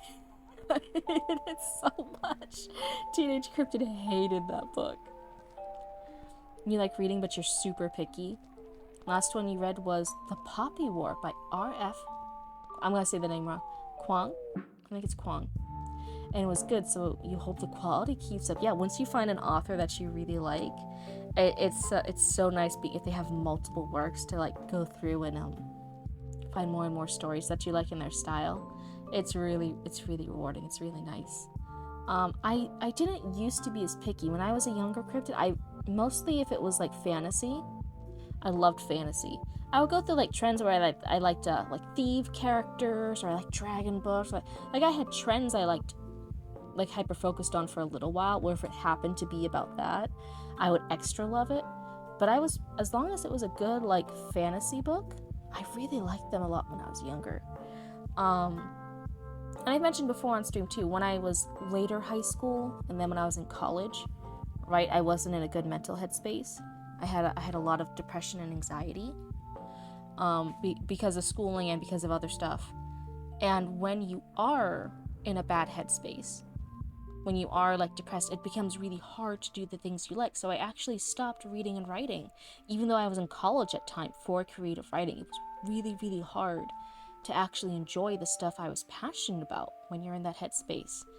And it really wasn't until when I was done with college, when I got my degree, and then I ended an engagement. I was an engaged cryptid.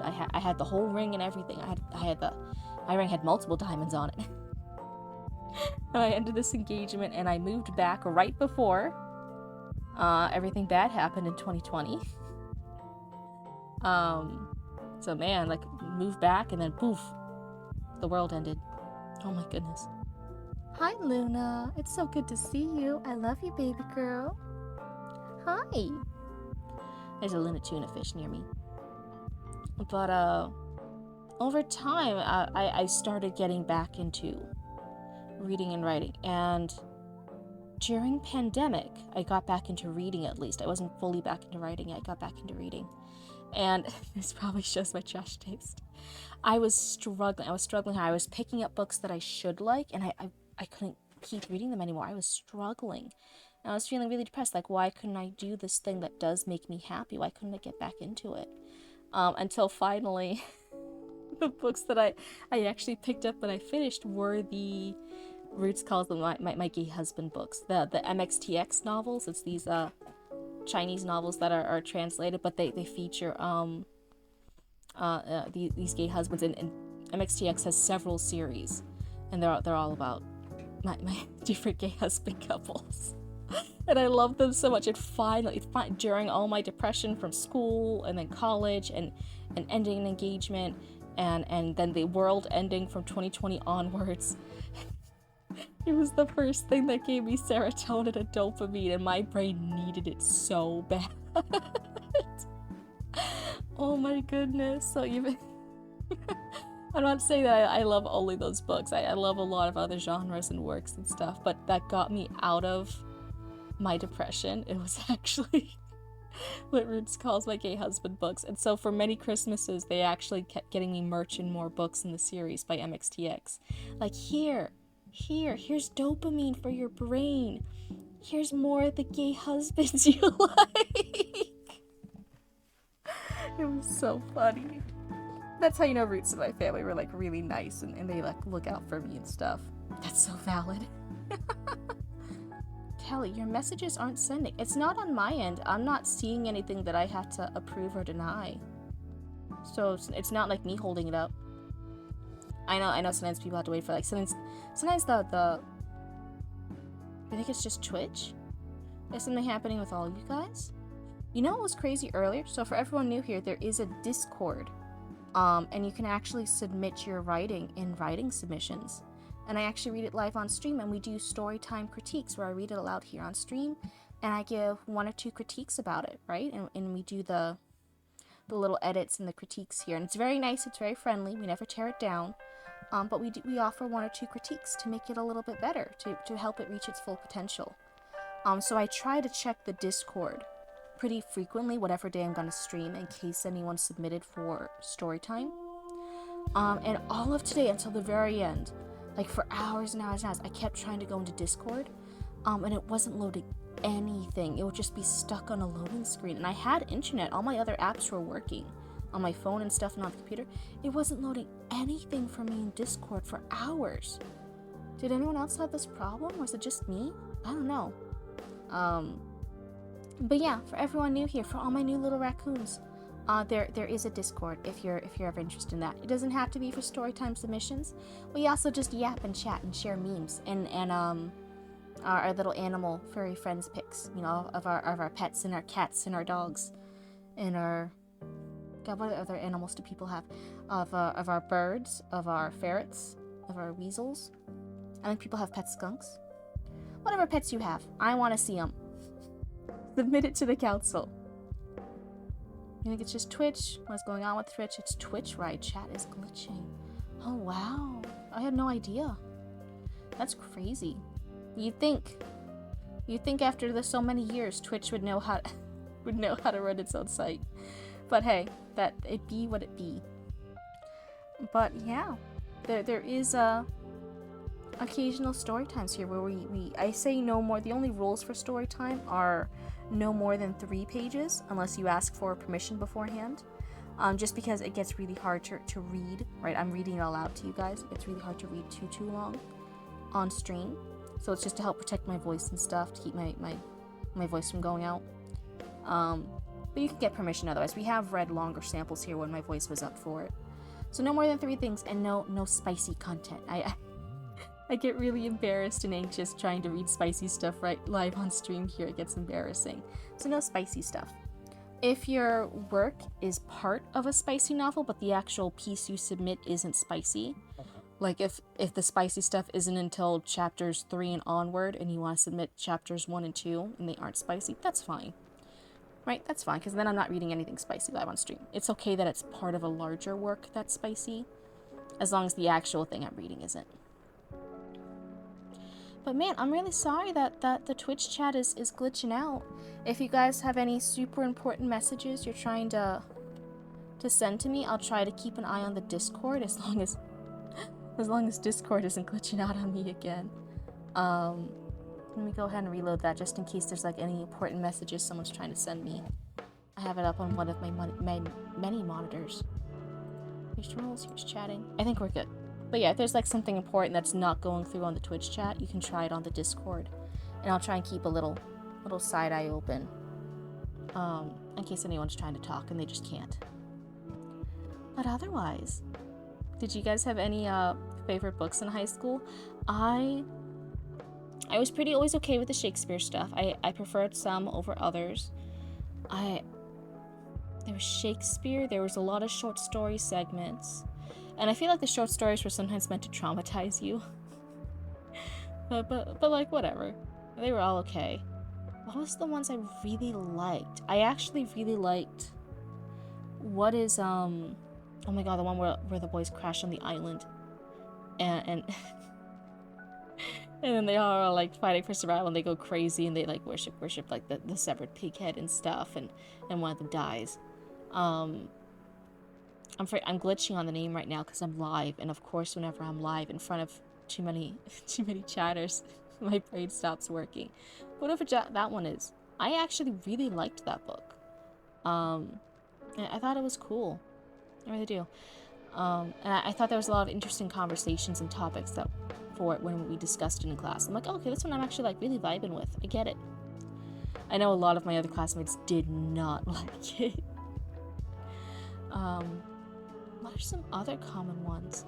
It's really hard too, because I feel like for people who might not be familiar with like the US schooling system, we have English class and we also have literature class when we get to high school level. Sometimes it all depends on your state and your individual high school, but English and literature can be different classes, but you'll cover the same things. Oh, someone said hi. Hello in the Discord. So, but yeah, English class and literature, lit class, can be different, even though they're basically the same. You're both still talking about grammar, you're still both going over novels and short stories and famous literature examples. You're basically covering the same things, they just give it a different name. Sometimes it's even like the freshman and sophomore year is English class, and then junior and senior year is literature class. They just change the name even though it's the same class. It doesn't really make much sense, but I know some places did it. So I did that, and depending on what class you were in and what year, it would change what the books were, the general things you would go over. So like literature 1 class would be doing a Shakespeare segment, and the English class would be doing a Shakespeare segment, but the literature class would be going over Hamlet, and then the other class would be going over, God, I don't know, some of the, like Romeo and Juliet, right? So you're both at the same level. You're both in like basically the same class. You're both covering the same subject. You're both going over a Shakespeare unit, right? But one of them's doing Romeo and Juliet, the other's doing Hamlet, right? Like it's just weird. Is this outside the US too? Do they have weird things like this there too? I'm so curious. Because I feel here in the US, maybe it's just in Florida. Oh, it felt really like weird. It felt sloppy. But I feel like that a lot about the Florida education system. I've mentioned before, I was actually born in Massachusetts. I was a baby Massachusetts cryptid. So I remember early elementary school years in Massachusetts and the culture shock of moving to Florida. And Papa and Mama Cryptid worked really hard to still get me in good schools here in Florida. So this isn't like I was in bad schools here and that's why they were so different. I was still in really, really good schools here and really good education programs. But it's weird. The things, depending on state from state you are in the US, you'll cover completely different subjects. And even the same subjects, you'll cover them differently. It's really bad?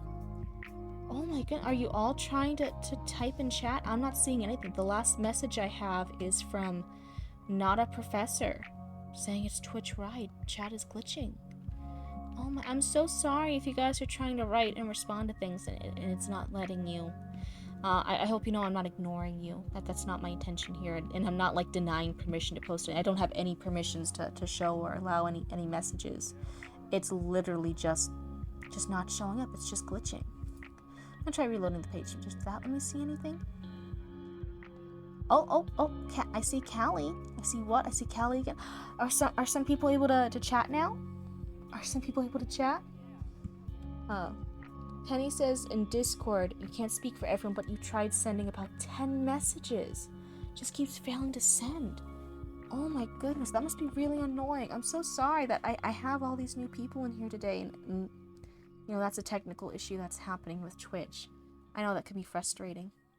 Hello, Penny. I see it. I see it. Your test worked. It's working. I see 2 messages from Callie. I see what? I see Penny. For anyone who couldn't message in chat before, go ahead and try now. Maybe we're back in business. Zone. Yes, I see you. I see what again? Hello, my very patient raccoons. You guys are all so good. Thank you so much for waiting and trying your best with chat. Oh my goodness, I can't imagine how annoying that would be. Oh my.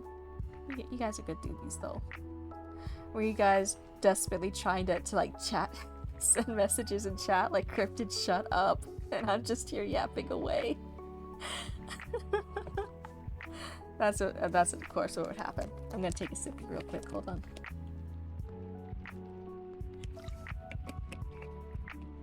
Oh my god. Twitch is cooked. The fact you tried sending, it worked now, and then it failed. Oh no. Oh no. I'm so sorry, guys. That is rough. That is really rough. Lord, no. Maybe I was thinking of... I keep debating back and forth after each stream. Because I really appreciate when people raid me, and I've met some amazing other streamers here, right? Like I've talked before on other streams about Frozen Scarecrow, and I first met Frozen Scarecrow because they raided me, and then I started going into their streams, and I love raiding Frozen Scarecrow whenever they're on. That's one of the streamers here I really, really like in the writing and reading category. And so I really appreciate stuff like that. I feel like I've made like great connections and stuff with that when doing raids. And so I tried for a while to do raids more frequently. And I'm like, this is great. This is how we like build community and we share. We're exposed to new people here on Twitch, and this is great. And then sometimes I try doing a raid onto like a new person, and it's just like, oh, what have I gotten myself into? What am I exposing my little raccoon chatters to? Oh no. You think Twitch might be down because chats aren't sending for some reason? Yeah, there's something going on. I'm sorry, T. I know it must be frustrating. But yeah, I definitely keep getting caught between like, it feels fun and encouraging, and it feels nice when it goes well. When it goes well to raid. And I'm like, yeah, this is great. I should do raids more often. That's a great way to end my stream. And even some people here, like Penny, you guys raided me today. This is great. Oh, let me take a sip real quick.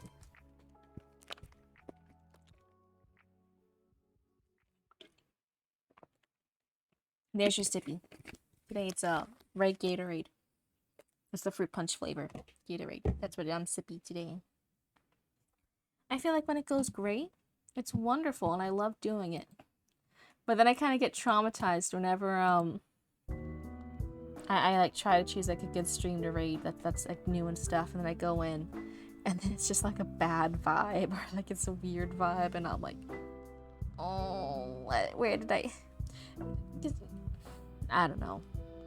Is it worth it? Do you guys even with the odd case of it being bad, is there like a protocol I'm not aware of? Because I'm a new streamer.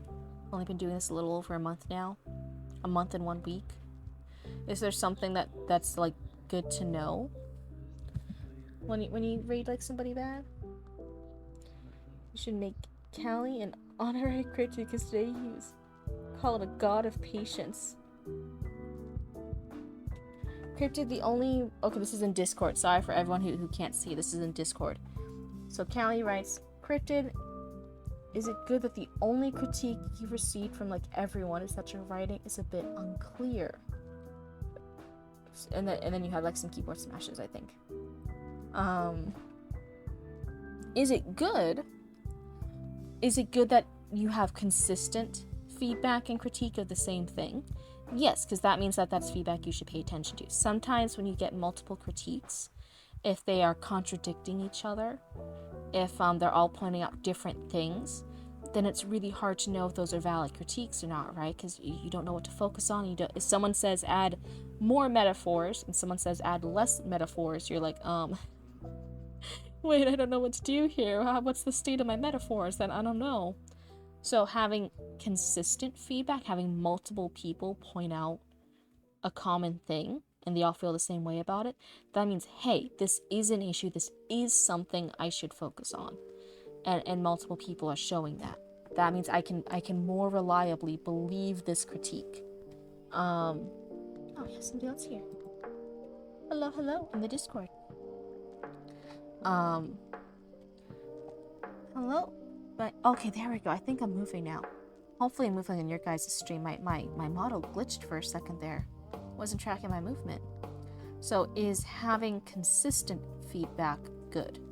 I would say yes. You can more reliably trust it. Is it good to have feedback at all? I would also say yes. Then you know people aren't just bullshitting you. They're not just telling you, oh yeah, it's so great, and like blowing smoke up your butt, right? Like they are taking the time to actually give you critique.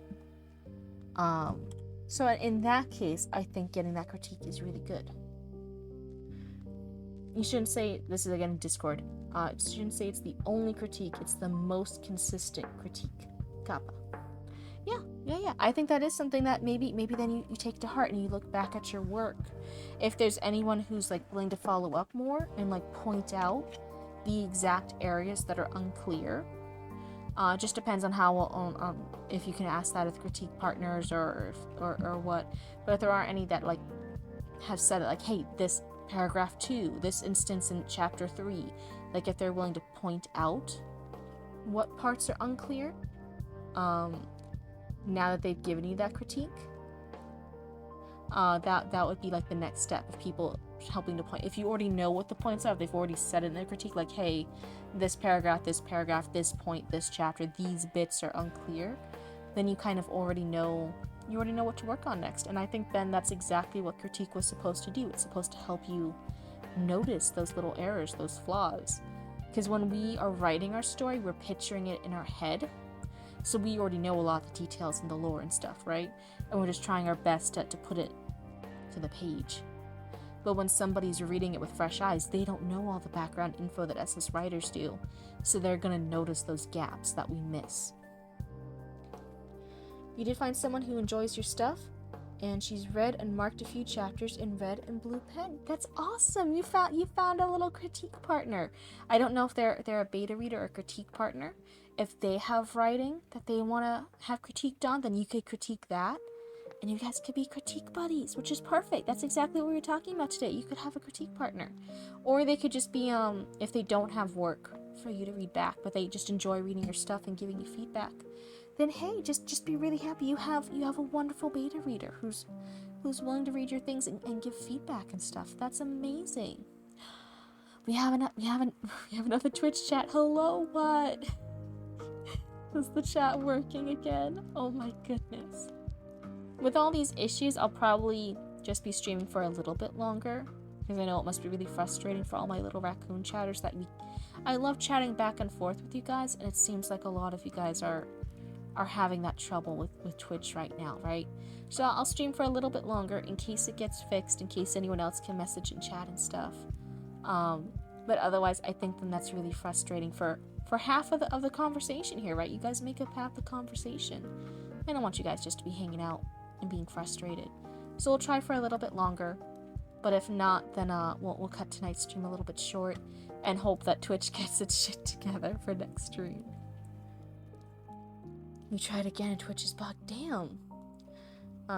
Chat is definitely glitching still, but don't worry about it. Well, I'm not worried about it. I'm just, I'm frustrated for you guys. I know a lot of you guys love chatting with me and giving that back and forth and having that. That's one of the reasons I love yapping with you guys for so long, right? And when you guys can't yap back, it gets really hard. But otherwise, yeah, we did have really fun conversations today about critique partners, about where to find them, about what they are, about how to keep them, lock them in your basement. When you find, so Callie, if this is a critique partner and you like them and they give you good little marks back, lock them down. Hunt them down, lock them in the basement, chain them away. Never let them see the light of day again. Critique partners should be cherished and forever and never letting go of when you find a good critique partner. That's what I said. You give them food, you give them water, you lock them away in your basement, you let them peek at some sunlight a few times every couple days. And that's all your critique partner needs. But no, genuinely, I think my biggest advice is, if you are interested, even now, but even just in the future, of getting really strong critique partners, getting that writing soulmate who gets the story you're trying to do, who matches like the vision in your head with what you're trying to accomplish. Like, they get you, they get that writing personality you're cultivating. We call it like a little writing soulmate.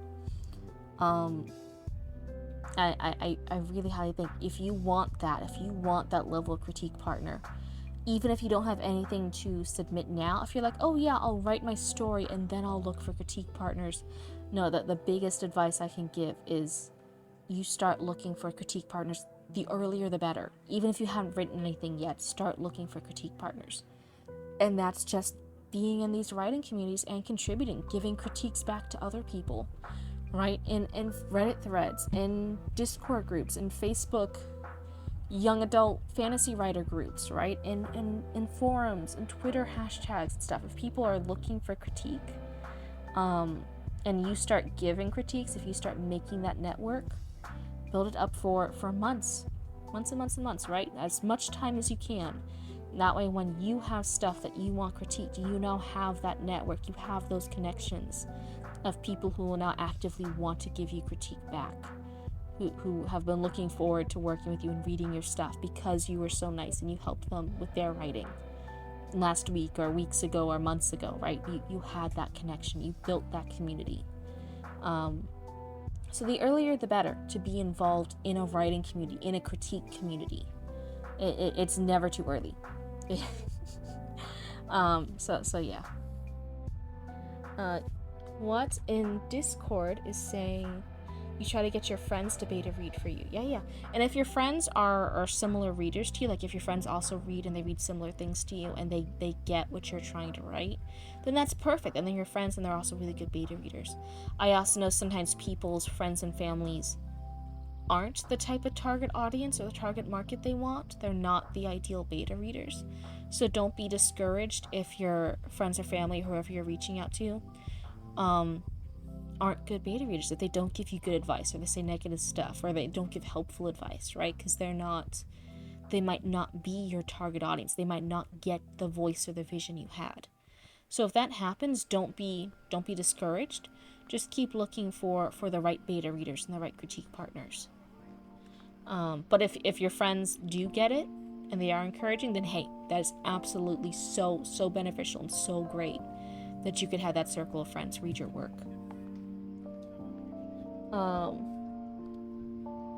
Also, she's worked on a few movies, and she used to be a journalist. So you're like, what? Me impressed. That's super cool, Callie. That's awesome. Hey, maybe after you do, because we've read some of your work here on stream too, and we've done 1 or 2 critiques, right?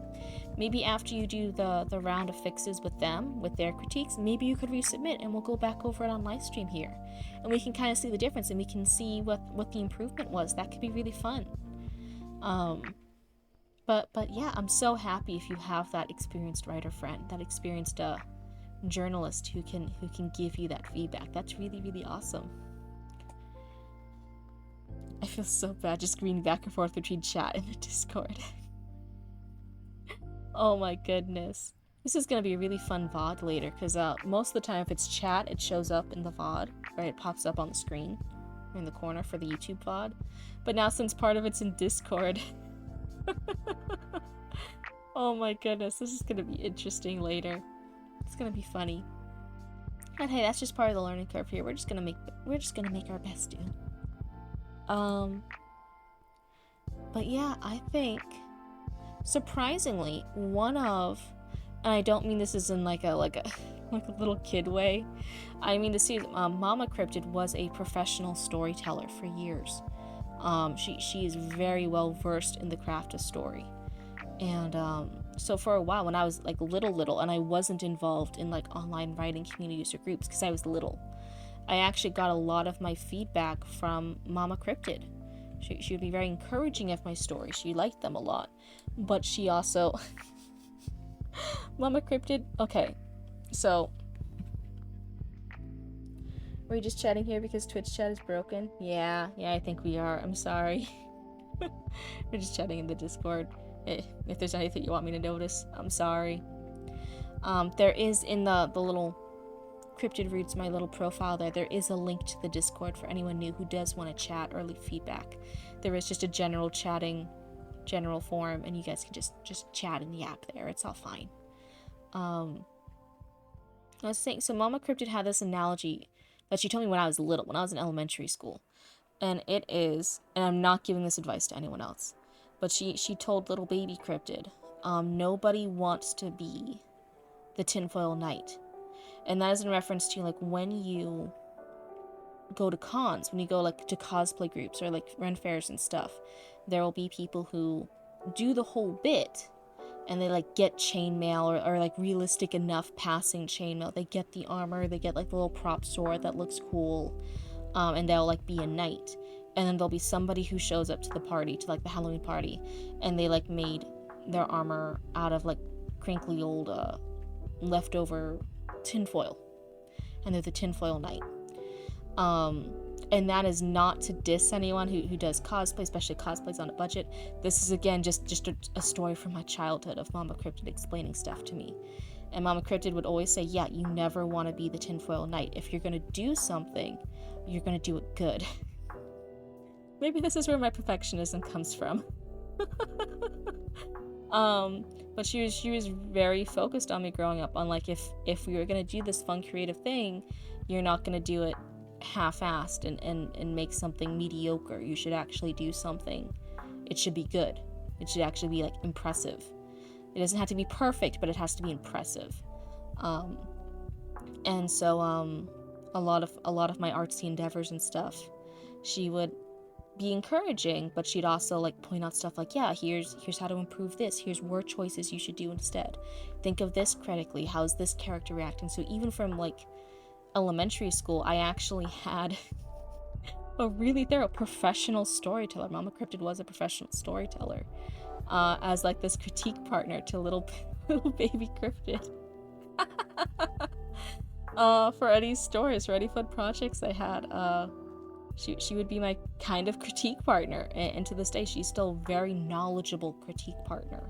I've learned a lot from her without even realizing I was learning. It to me was just, hanging out with my mom, talking about whatever things interested little kid me. But but I did learn a lot with her. Did I also learn how to maybe have too much anxiety from needing everything to be perfect, or I shouldn't do it at all? You know, maybe. Maybe that's why it was so important. I did this rough draft, really sloppy, messy rough draft challenge during November, where I showed how to do a really messy draft, and it didn't have to be perfect, you know? Maybe that's my character arc, but for a while I still have in my head, I'm like, yeah, like you don't want to do anything half-assed. Like you want that really knowledgeable person to critique you and bring it to its full potential. And to this day, one of my best critique partners, unironically, not in a little kid way, has actually been Mama Cryptid. Callie in Discord saying, my parents never told me anything except get good grades, find a girlfriend, become a doctor and lawyer. None of those things are important to me now. Oh, yep. Yeah, no, I feel like they're more lax now with Roots, but I think that's just how being an older sibling versus the younger sibling works. Oh my god, like I had to, despite all the stuff going on, I had to finish high school, I had to get into college, I had to do all this different stuff. And then Roots, since elementary school or middle school, has been like homeschooled. And I was so pissed. And now they're even the thing, like the big pressure I wanted for mental health reasons, because it was bad. I wanted to take a break and just work for 1 year between high school and college, to earn money and to do all the different stuff. Because for college, I was doing college at one point. I was doing my college classes, and I had 2 to 3 jobs while doing college. It was rough. It was hard, just in order to support myself, just in order to survive. It was really difficult. But no, Roots, well, Mama Cryptid was much more like, oh yeah, maybe you'll do college, maybe you won't. And Roots has, kind of, I think, decided not to, because we're working on the business. And I'm over here like, it was do or die for me to do college. All the stress, all the pressure, all the, like, no matter what, you have to finish.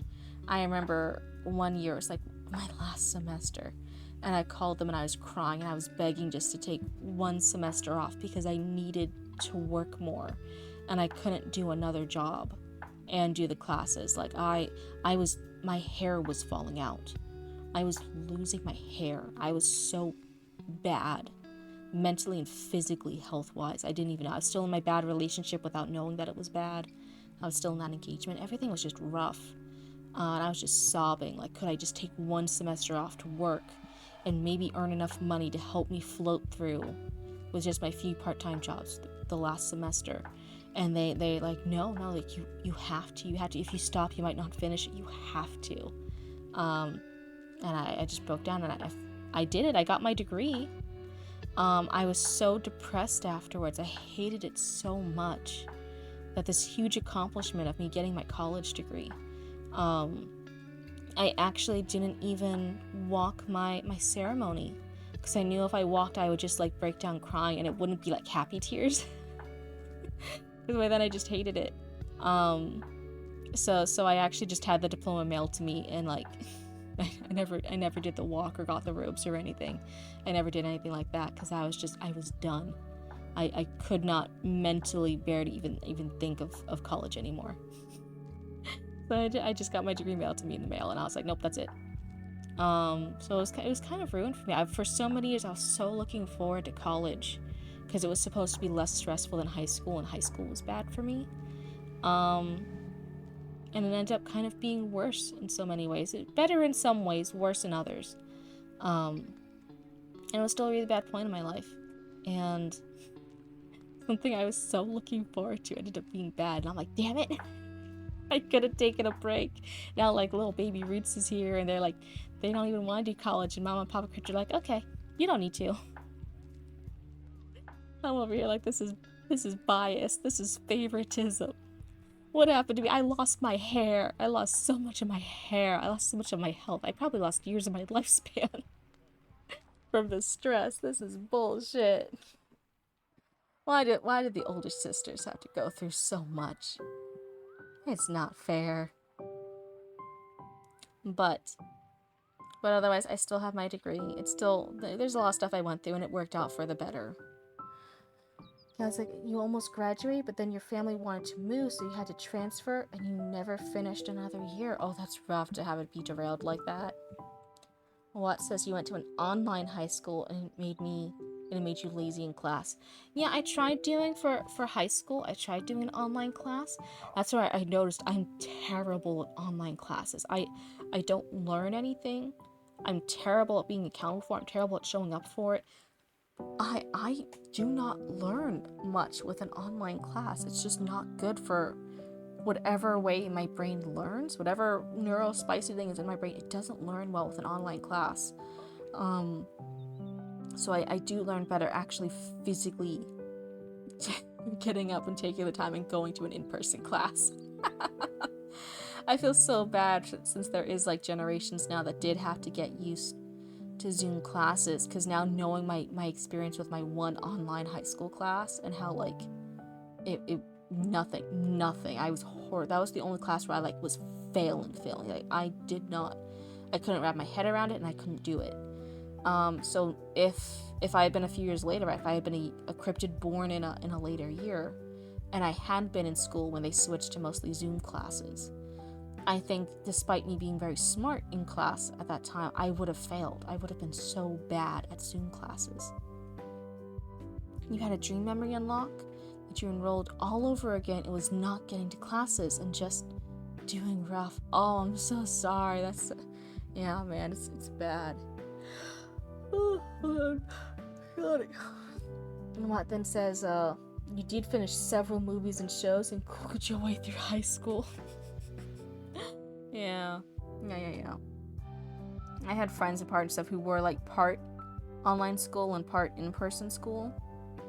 And I'll be real honest, they were also kind of lazy, like they weren't doing their work. And one of them was my boyfriend at the time, the one that I ended up being engaged to for several years. And man, I'm so sad, but I'm also kind of mad at past me, but I also feel bad for past me. I actually had to help them a lot. I did a lot of their work. I was helping them, but just kind of like that hope where it eventually devolves into you doing it for them, because they're not really like, it's like weaponized incompetence, but I didn't realize that at the time. And so I was actually helping them more with their work than getting some of my work done. Like I was helping them so much to my own detriment with classes that I didn't even take. And I was helping them, and I knew more about that subject than they did, even though it wasn't my class. It wasn't a subject I was studying. And it was impacting my own stuff. It was hard. It took a bit for Twitch chat to return. Yeah, well, hey, I don't know if it's like fully back, because some people were able to send some things and then it like crashed again. So hopefully, it might fully be back now. Big yawn. Callie says they really enjoyed college. One of your teachers said you were just good at everything, and another gorgeous student was checking you out. Yeah, I think if I wasn't in the bad relationship I had been in during late high school and college, like that relationship for years and years that I was engaged through. I was engaged through all of college, right? I was still with my long-term partner. It was only after college that I cut off the engagement. I moved back. I think if I hadn't been in that bad relationship, I would have had a little bit extra breathing room mentally, emotionally, that I might have enjoyed college more, because it would have been one less stress factor in my life. But I also know there were other things too, right? I was working so many jobs. I was doing so many things I was doing. So I know there were other things too. But I think it would have been a better time if I had not been in a really bad relationship. For all younger kids who are in meh relationships at that age range, just leave them. Just leave them, please. Oh my goodness. Twitch back? Twitch? Kinda. Oh my goodness. Oh, big God. But besides for all that, I feel like we had, before I got derailed into all these other subjects, I feel like we had a wonderful night talking about critique partners.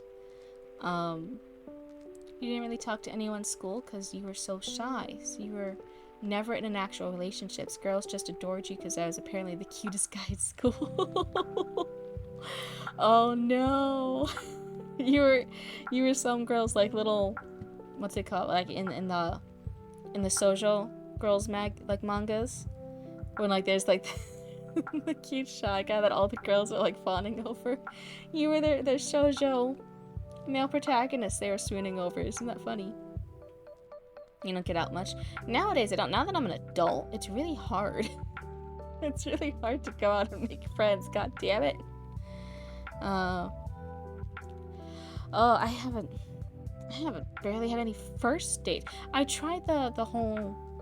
So I broke up the engagement. I spent the next 4+ years being like choosing to be single, right? Just being like, nope, it's the pandemic, and also I need to heal myself, and I don't want to go back into that mess. Earlier, 2025, right? I started dipping my toes back into like, hey, I want to try dating again. Right now, I need to find my soulmate for when my old hag Baba Yaga cryptid self, and I'm like raising all the chickens in a Baba Yaga hut in a backyard in an abandoned Victorian mansion, right? I need a soulmate for that. Someone who will like get me cookies when I'm like hunched over on a couch under a blanket fort knitting away, like a crazy person, right? I need my soulmate for that. So I started getting back into the dating apps for the first time, right? And dating apps are rough. I tried all of them. I even paid for some of them in case like maybe the paid experience was better. It's not that much better. It's all just horrible. OMG, you Googled it? What did you Google? Really have online friends that I'm super close with, but IRL friends, it's hard with working from home. Yep. Yeah, so me and Roots, we have our own business. We work from home, right? We're like, that's it. That's the business. It's me and our sibling, right? Like that's it. That's me and Roots. So it's not even like I have like other coworkers outside the family. It's just us. But yeah, I tried the dating apps. That is a unique, special type of hellscape. I was even trying the ones that were supposed to be better. I was even like, okay, maybe it's just men that are pissing me off, and so I was trying, because I'm bi, I was trying like the girl-specific different dating websites and stuff in case like maybe it was better over there with just where the grass is lesbian. I don't I don't know. You know, I was trying over there, and like it's all just rough. It's all bad. So eventually I just delete all those, and I was like, nope, I'm done. But yeah, you're right. When you work from home, when your only other business person is also family that you see every day anyway, when you're kind of a shut-in, when you're kind of an introvert naturally, when you're not in Twitch streaming land, it gets really hard to meet people. It gets really hard to make adult friends. Oh my goodness. But even then, I was starting to make, from conventions and stuff, I was starting to make more male friends. Like I was making friends from doing conventions and cons and anime markets and stuff for our business. And so I started making friends, and I started making, of some of those friends, I started making guy friends. And, you know, of course, like with girl and guy friends, when you are bi cryptid, maybe it could lead to something more. So all the friends that were girls that I was making, they were already taken. So it's like, okay, whatever, we're just friends. All the guys friends that I was making and stuff, and then hanging out, like making plans and meeting up with them and stuff, right? To be like, hey, yeah, I met you at a market. Let's hang out now in like person outside of the market or the con. Let's see if we can be friends. Let's socialize. Let's do the friend thing. I'll be so honest. You all will only talk about yourselves for so long. That's so hard. And in my head, I'm like, this is what they would do if they were on a date, because it's very date coded. Because they were probably trying to see if I was interested in doing more than friend things with them. Just reading the situation, reading the room. And I'm like, this is pretty mediocre bad as a friendship hangout. This would be terrible bad if this was a dating thing. Oh my god. You guys don't stop talking about yourselves. Please, like, ask the girl questions back. Please ask us stuff about ourselves too. It's horrible. It's so every single guy friend I've tried to like hang out with to like form a guy in person friendship. It's horrible chatting with you guys. What is wrong? Your dad, first wife was school sweethearts, then second was newspaper, and final one being eHarmony. Oh, okay, yeah. Shoujo shy boy trope is describing your entire school experience. Why? See, I called you out, Callie. I can read. I know. I know. I'm in your walls. um, yeah, everyone. It was everyone, Lorenzo. Just all the Twitch chat. That's why, like, there was the time some people were messaging in the Discord instead because Discord was still working. But yeah, everyone's Twitch stuff was just not working. I'm so sorry, guys. You did Shy Boy, and it was mostly guys that didn't close much. The girls you almost never saw talking with guys at all. You did Shy Boy. Okay. It's off and on still. Okay. I'm not quite sure I understand, but okay. But yeah, like, guys will... And I feel like a lot of them walked away from the experience thinking really positive things about me. Because I was engaged and I was asking them questions. And I was going, that's cool. Or, oh, that's so amazing. What about the... Like, I was asking them follow-up questions. I was being an engaged person. And then they just... So then they're left with, like, wow, that Cryptid was, like, really friendly. She seemed really nice and sweet. She like, did... and it's like, no, you didn't ask me. It's been 3 hours and we've only talked about you, and I've said, like, 2 sentences about me before it immediately went back to you. And it's happened with so many guys. And I'm like, please, if you are a guy looking for lady friends on the dating apps and you do get the first date level, please, I'm begging you, please ask follow-up questions to the girl too, please. We're dying out here. My message is still not showing. Oh my god. Really quiet and sometimes shy. Yeah. And that's fine. I'm not saying that you have to be an extrovert to date, but, like, the normal people thing of like being polite and asking a question back is like really nice. Like, please. Oh, that is a really big yawn. And it seems like Twitch chat is still being meh, to be honest, and I know that must be frustrating, and it's frustrating for me too that I'm not hearing all you guys. Hello, Suanova. It's so good to see you. Welcome to the chat. No one even calls you cute anymore, and I'm the handsome, big, friendly bear guy now. Oh no, Kelly. Also, Cryptid, how goes the writing? Follow questions. I hope I did good. For not just that, because today we were just yapping about critique partners, but for my writing, it is going pretty good. I am waiting to get some more feedback on my script idea that we were working on for November. And when I get that critique back and I work on some final edits, then I am going to submit that to the storyboard artist, because I said I would have the edits done some point in December. So I'm just waiting to hear the feedback back, and then I'll work on some edits.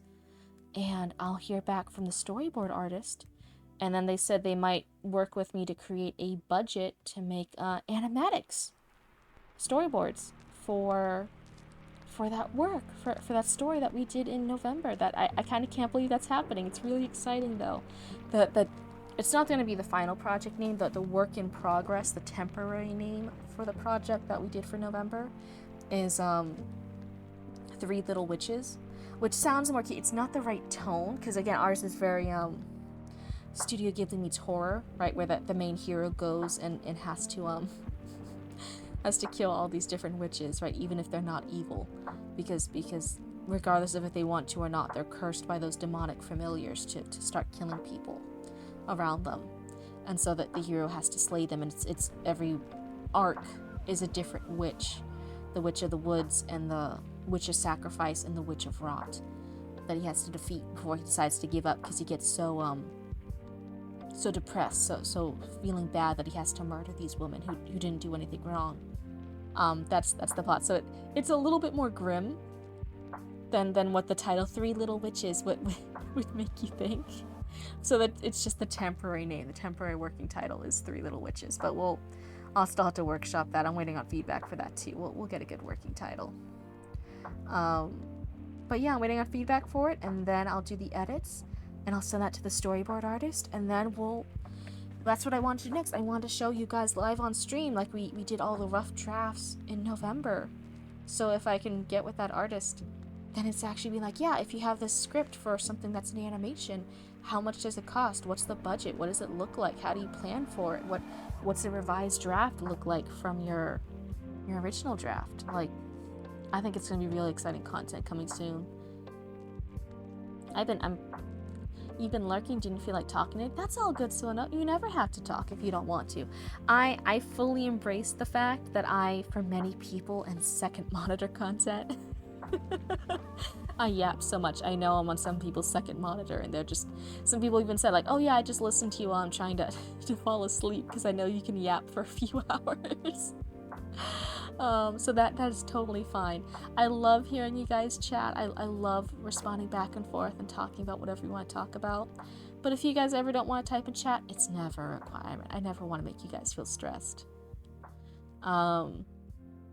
Lorenzo says they're writing a novel based on 2 of your first D&D characters.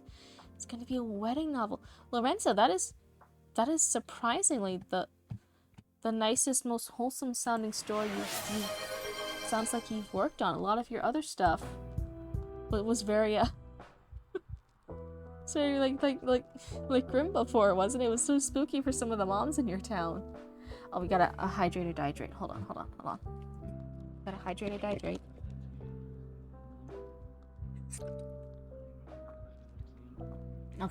Okay. Thank you for the hydrate or dihydrate. Put my Gatorade away. You don't know how to questions. You're reactionary, but your mind blanks on dynamic thoughts when you're in a dialogue situation. Oh, so since the dialogue questions are difficult. Wait, are you at the ending stages? It sounds like a lot is done. For me, am I at the ending stages? It is a script. I still have to finalize the exact dialogue choices, and I have to get the edits back before it is a workable, decent draft. I won't say it's the final draft. It's a workable, decent draft to share with the storyboard artist, because even when you're doing storyboards and stuff, you might change things as it happens, because storyboards is when it's cheapest to change and edit stuff. The script is when it's cheapest to change and edit stuff. Storyboards for animation is the cheapest time to change and edit stuff. As you get further and further into animation, you're less likely to do anything. So I won't say it's like a ending stages, because there could be more changes that happens, especially after the storyboard artist reviews it and starts talking about the budget and the plan with me. But I'm excited. I'm excited that I'm going to get edits back soon. I'm excited to finish this up and get all the dialogue nailed down and the final little scenes done. And then to share the process of how did I first of all find a storyboard artist I liked. Because I mentioned before, like, I keep trying to join websites to find and hire artists, and oh my god, that is a brand new hellscape with all the AI scams out there. It's crazy. So how did I find a storyboard artist? What does the budget look like? What is working with them like? How do those meetings go? How does editing the storyboards work with a storyboard artist? I want to show all that the same way that I showed my rough draft writing process, right? Of that script for the Three Little Witches. So I'm excited with it. It's exciting stuff happening. I won't say it's like ending stages, but it's the next stages. It's the next big stages are coming up. And it's only happening because you guys were all so encouraging during November. So many of you guys showed up and followed and subscribed and like cheered me on and asked questions and gave feedback while I was working on that crazy idea live on stream during November. Are you making a webcomic or an animation? This one is, in particular, it's meant to be a script for animation. It would be 3 long episodes. It was supposed to be, when we started it was supposed to be 6 short episodes, but plot-wise, it feels better for 3 long episodes. Yeah, and so what we started with was the first few days of November. I was like, I had different writing challenges for November. I assumed nobody would watch me. So we just had different things. I'm like, I could either do a short script for an animatic and then turn that into a longer script for some other days. We could plot a short story, we could plot a novel, but I had all these different, we could plot a webcomic. I had all these different goals that if anybody ever showed up, they could give feedback on what I worked on. And right from the beginning, people started showing up to watch me do this rough draft. And it was so great, and it was so fun. And we did the rough draft for the 5-minute animatic, no, it was even shorter than that, for a 3-minute animatic. And then we did, the next few days, we did a short story rough draft. And then after that, we were like, oh yeah, why don't we go back to, because people asking questions about it, go back to the short script for the 3-minute animatic. And okay, how do you turn that into, how do you develop the world building and the characters and everything else to make a full-fledged story? Like if a studio picked up this thing based on your animatic, how would you turn it into a series? And that's what we did. We did the world building, we did the plotting, we fixed the plot holes as we plotted, and I did the rough draft for three episodes of a script of what would happen, just live on stream. And then towards the end, we started talking about other stuff and editing, and it was really, really great. And I said, hey, if there's enough people interested, I'll show what the next step is, which is you go from script to editing your script to storyboards, right? Concept art and storyboards. And people are interested in. I expected nobody to watch me at all during November, and yet during November, me learning how to stream, I got affiliate, right? There's enough people and enough things and enough engagement. I got affiliate, which is still crazy. We're still in the beginning of December, and I'm at, it's not to brag, I'm just still amazed. I'm at 75 followers now. Me and Roots are looking forward to stuff we want to do for when we get to 100 followers. What stuff do we want to do to celebrate? Which is, it's really crazy. How did this happen? But yeah, it is for an animation. The ideal goal would be 3 episodes. That would be really expensive, so I would be shocked if we ever did that. Oh, hydrate. Hold on.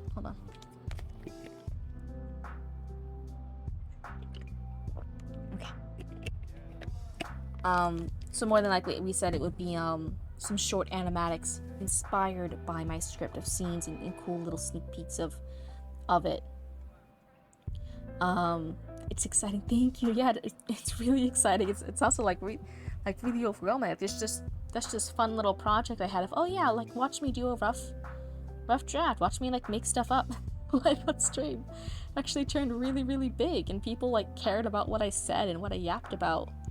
But yeah, I'm really excited by the artist I found, and that they responded. I sent them a message thinking they probably wouldn't respond to me at all when I found them, and that they did. And we've gone over budgets and stuff, and they're willing to look over it and help me plot out what the next steps are and what the budgets would look like for each step, which is incredible feedback for it. But yeah, and then if the animatics do well, after the storyboards are here, and I'll reveal the storyboards and the plotting and the meetings and stuff for you guys here, what goes on behind the scenes. Then, oh, bye, Ajuna, it was so good having you. After that, then we'll have the animatics at some point. And if those get big enough, if people are interested enough in it, then yeah, I think maybe if I'm big enough and I can earn enough side income for it, I would love to try taking the animatics into maybe not fully animated, but at least show storyboards for what a full episode could look like. Show the rough storyboards, ideas for a full episode. If it gets big enough, that would be the goal after that. But that sounds really ambitious. Oh, I want to hold my breath for that, but it would be exciting. Kat, you weren't good at the whole writing while talking thing and ended up entertaining your viewers more than writing, so I moved to dark-themed ASMR. That went better for you. Hey, as long as you found stuff you enjoyed, that was fun. That's all that matters. You feel like you're writing tonight, but I do have my friends and viewers making me do push-ups and squats. Oh my goodness. No, everyone here just sometimes I had to up the price of it with the hydrate or dihydrate, because when I had it lower before, they were spamming it. Everyone kept spamming me with it, and so then I had to like increase it really high. And then if people start spamming that now, the hydrate or dihydrate, I threatened to increase the price up to like 1 million raccoon coins. So they all had to or roots coins, that's what we call it. So they all had to behave with the hydrate or dihydrate. But man, I couldn't imagine you guys giving you guys the power to make me do physical exercise live on stream. I could never. No, I go crazy. You did like 100 push-ups, 100 sit-ups, the One Punch Man thing, but I couldn't run, so you did 10 minutes of jump rope. You didn't go that far. Really was there. You got cheap, but put a cooldown on it. I didn't even know you could do a cooldown. See, I'm still learning so many things about streaming. Oh my god, something new every day. I didn't know you could put a cooldown on it. That would have been really helpful back when everyone was spamming the hydrate or dihydrate. But yeah, I think in the future it will be really amazing if the storyboards, right, to teach you guys, if you guys are interested in taking something you have and making it a reality. Storyboards not just for animation, it's also for movies and commercials and anything like that. You normally get storyboards done before you have to pay for like live action actors to go on screen, right? You need to figure out what the camera angles are and what shots you need. So storyboards are used for anything like that. So if it's anything visual or even partly visual, like a visual novel, right, where it has writing and it has graphics in it, storyboards can be used. So I'll be really excited to show you guys the behind the scenes and the nitty-gritty details of working with a storyboard artist and how I found mine, because I was struggling. I'm not gonna lie, I was struggling for a little while there. But how I found mine, how I found one that I know was not AI, how I found like an actual human being that's not AI. How do you track one down that you like? You're learning too. You've only been at it for like 3 weeks. Oh, so you're a new baby like I am. Yeah, we're new baby streamers. We're gonna learn together, Penny. Don't you worry. What kind of streams do you do? Do you do mostly the writing and reading category too? Do you branch out to other things? I've mostly been here. I've been trying to branch out to different games. I've noticed that when it comes to games, when I'm gaming, it's harder to yap while I game, and it's also harder to like be entertaining notes. So I don't know, I feel like my audience doesn't like the gaming as much, and it's harder for me to concentrate on the game and concentrate on the yapping for chat. So it feels like everything just kind of goes down a bit when I game. So I might just have to stick to writing and reading or the chatting category. I've been thinking of moving over to chatting too. But yeah, what kind of streams do you do? What kind of categories do you do? Feel free to let me know. I'm always excited to hear more people here and meet new people in this sphere of Twitch. I feel like the reading and writing category, I'm glad I started here because people seem really chill and friendly. It's been a really nice community to start with. I know there's other communities that would have been like more toxic or harder to make a good community at. You do variety games and writing so far. Sometimes I do a little bit of a writing session and then move to gaming on your own or playing with friends. That's really nice. I'd love to do more stuff like that. I think I just like I need just to not to bash myself. I think I just need to get good at gaming while on live stream.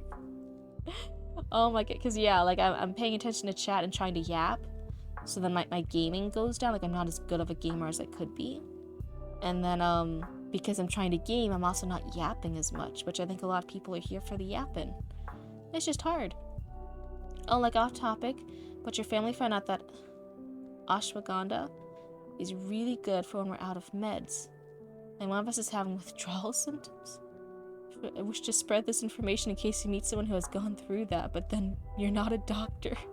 Yeah. Always be careful trying to give medical advice and stuff too, like especially like in a chat. Everyone always do your own research. Everyone. That's the thing. Talk to your doctors. Do your own research. Consult your local oracle. Do a star reading. Do a bone reading. Talk to the hermit around the corner at the crossroads down from your house. Get his opinion too. You know, do what you have to do. Do what you have to do. Make sure any decision is good for you. And don't do what I do, which is like get good information and then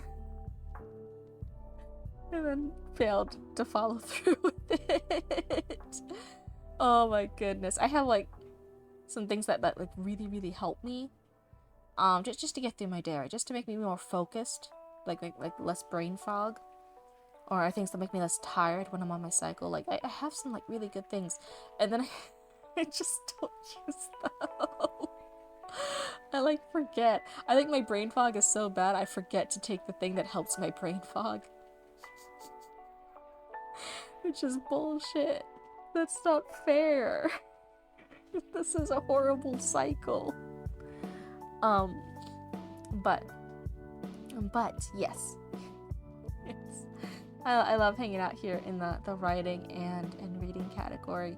I'm thinking maybe in the future, since I mostly do the writing and yapping, I was thinking of trying to branch more into the reading. So if you guys have any particular books, I know that I read for story time when you guys submit things for critique. So if you guys want to submit anything for like non-critique story time, if there's just a book you guys want me to read, maybe I could try that. I had to see what the rules are for that, like if there's rules for what books you can or can't read. Otherwise, I just I have to get good at streaming live, because I feel like when I'm just doing it on my own, I'm like pretty okay. I'm not good at some styles of games. I'm not good at like first-person shooters, but a lot of the games, I was a gamer for years. I love playing games, but when I tried doing like even simple games like Donut County, and I was towards the end of that boss fight, like that one boss fight, it's not a hard boss fight, but because I was doing it on stream and I was tired, I was messing with it was so bad. I'm like, I knew logically, I'm like, this is not hard. This is not hard. Why am I having difficulty with it? And it's just one of those things. Oh, you're terrible at first-person shooters. If you ever are in the mood to have a local cryptid, try playing some of the co-op games. Like I've been wanting to play Peak. I've been wanting to play, oh my god, what are some of the other ones? The RV There Yet. I've seen that one going around. There's some like group games that I've seen other streamers do that I'm like, that seems really cool. And I don't have a lot of streamer buddies to try it with yet. So if you ever need like a Roots and a Cryptid to try, you play Peak, Repo, and you got RV There Yet. Oh my goodness. Yeah, feel free to send me a message. Maybe we could try streaming together. Maybe you'll probably carry me, because I am not promising I'm good at it.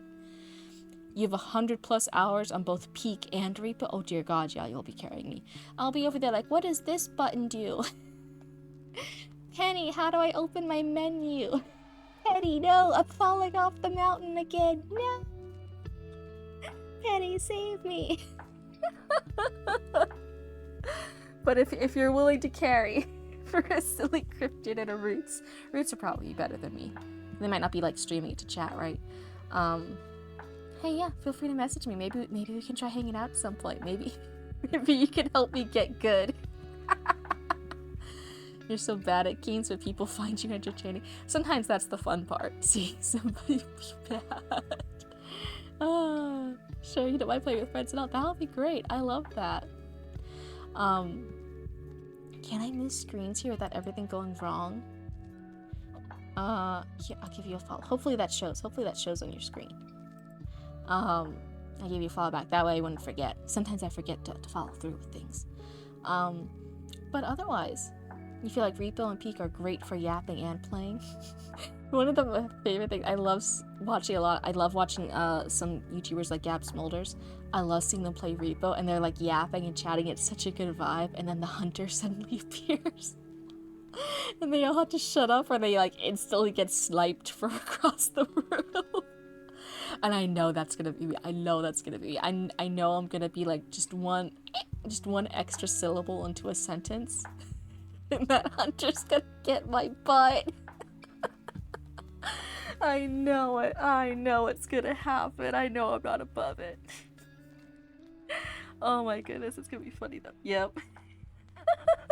That's the voice of experience. That's the voice of experience of 100 hours of Repo and Peak. That was you and friends like a couple nights ago. Oh, I bet. I can imagine. Oh, it's so bad. Yeah, back, you're finally writing something lighthearted for once. Yeah, you were saying that you were writing it for your old D&D characters and that they're gonna get married. I was so surprised. You normally write very, very intense horror and gore stuff, don't you, Lorenzo? So I was very surprised. I'm like, wow, this is Lorenzo's character arc. Lorenzo's writing something nice. Oh my goodness. But we are at past the 2.5 hour mark for stream. I normally stream longer, but I'm trying to do maybe some shorter streams today. So it's probably just gonna be a few more minutes, and then we'll wrap up for the night. Wait, did you say that The Hobbit is helping you write? Oh, do you just like reading The Hobbit? Is it like good inspiration? Is that nice? I'm glad you're having a book that you're enjoying that's helping you write. That's always fantastic. A wedding prequel novel for 2 characters for a D&D world you made. I'm really excited for you, Lorenzo. If you're happy and you're enjoying it, and that's like a good world to visit and explore those characters, I'm thrilled for you. I hope you have a lot of fun with it. I'll be honest, even though I love it, it's really hard for me to write fluff, like nice things. It's not in a mean way. I think as a writer, I just get too bored with it, where I'm like, no, something horrible has to be happening right now. There has to be some more conflict. Something has to be happening. Why are we just here having good times? I don't understand. That's my toxic writer trait. That's why I wrote 3 episodes of horrific things happening to witchy women, and then horrific things happening to the hero who has to kill them. I swear I'm a very nice, calm person. I swear. Luna, what are you doing? What was that loud, suspicious noise? Just out of my line of sight. Cats, man. You might read again. The writing style is affecting your voice, and you think it's a positive change. That's fantastic, Callie. You have to play the horrible goddess. Oh my goodness, I swear I'm nice. I swear I'm loving and helpful. You guys see it here on stream. I'm so nice to my raccoons. I'm so encouraging. With real people, I love being encouraging and kind and friendly. It's so nice to my soul. It's the environment I want to have, so it's the environment I want to create. But then when it comes to characters, when it comes to fictional people, I'm like, yeah, it's not interesting unless you suffer. And man, you're gonna be interesting. I swear I'm not toxic, I swear. Each chapter highlighting the process of the wedding, buying the dress, the cake, finding the musicians. Oh, that's so good. And the final chapter leading up to the ceremony. You have it all planned out. You're ready to go, Lorenzo. Oh my goodness. When it's done, are you gonna submit it for story time? Is it gonna be our next piece that we actually get to read from Lorenzo for story time? It can be fun. It can be exciting. Now you get some of the ideas that you have at times. Your critique helped me. You've been expanding on details in your fantasy story. That's so good. I always, the point of critique should always be to help you narrow in on the story that you're trying to achieve, right? Because as writers, we're trying to convey the story that we have, this world and these characters we have onto the page. So the point of the critique is always to help with that. And that's what I always say. If my critique doesn't help you with that, if it's the wrong vibe, if it's the wrong vision, if it's just something you disagree with, you guys never have to take it. It was given to you for free. You can throw it into a dumpster for free if the critique doesn't help. Sometimes we have to be critical of the critiques we get.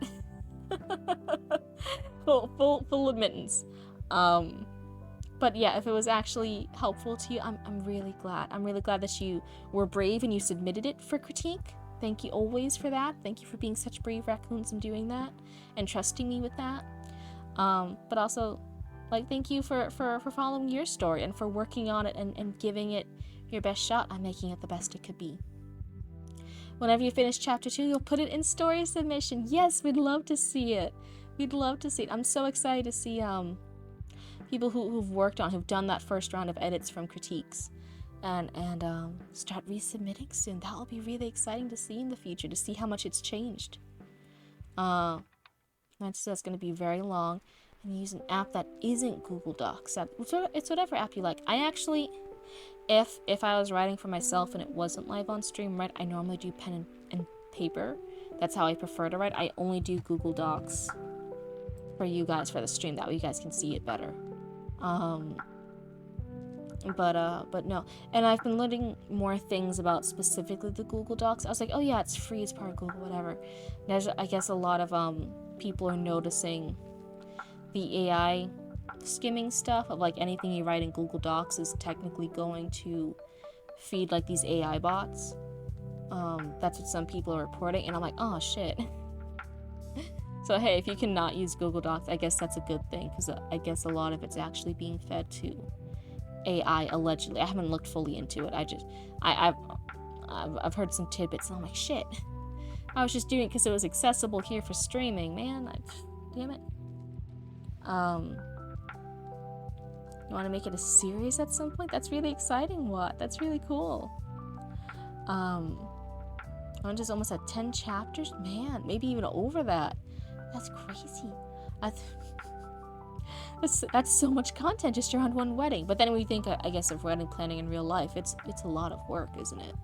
Oh my goodness. I'm glad whenever I'm a cryptid that gets married one day to my soulmate who lets me be my little Baba Yaga hag self. You know, I know it's cheesy, it's stupid, but it will make me happy. And the wedding is for two people who are happy, right? So like whatever. I absolutely want a Halloween wedding. I want the wedding on Halloween. And you know how there's like the food buffet and stuff? I want like a candy buffet. I want like any kids that show, I want them to have like little trick-or-treat goodie bags and stuff. I want people to show up in costumes. Thankfully, besides for like the fact that it's on Halloween, and I want like really good photos, I want my dress to be really, really pretty. I have a very particular idea. I want to feel beautiful in my dress. But besides for that, that's like really the only budget thing I care about. I really don't care about anything else. I want to be married to my soulmate. I want to be on Halloween, and I want to feel pretty in my wedding dress. That's all I care about. And I think that is because like I'm a professional seamstress. There is that crazy part of my brain that's like I could make my own wedding dress. I could do it. I have the skills. My first job in the sewing industry was in a high-end luxury bridal lingerie studio. I could do it.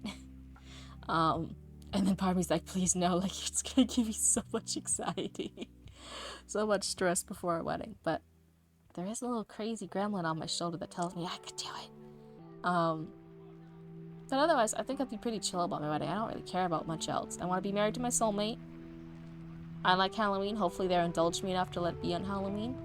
And I want to wear a pretty dress. That's it. I don't want much else. And I want the candy bar. Because I feel like if you're going to a wedding on Halloween, the least the people hosting it could do is give you candy. Because you're not at your house doing trick-or-treating. So like they should give you candy in exchange. That's all I care about. Oh, is it gonna be a PG novel yet? Sad.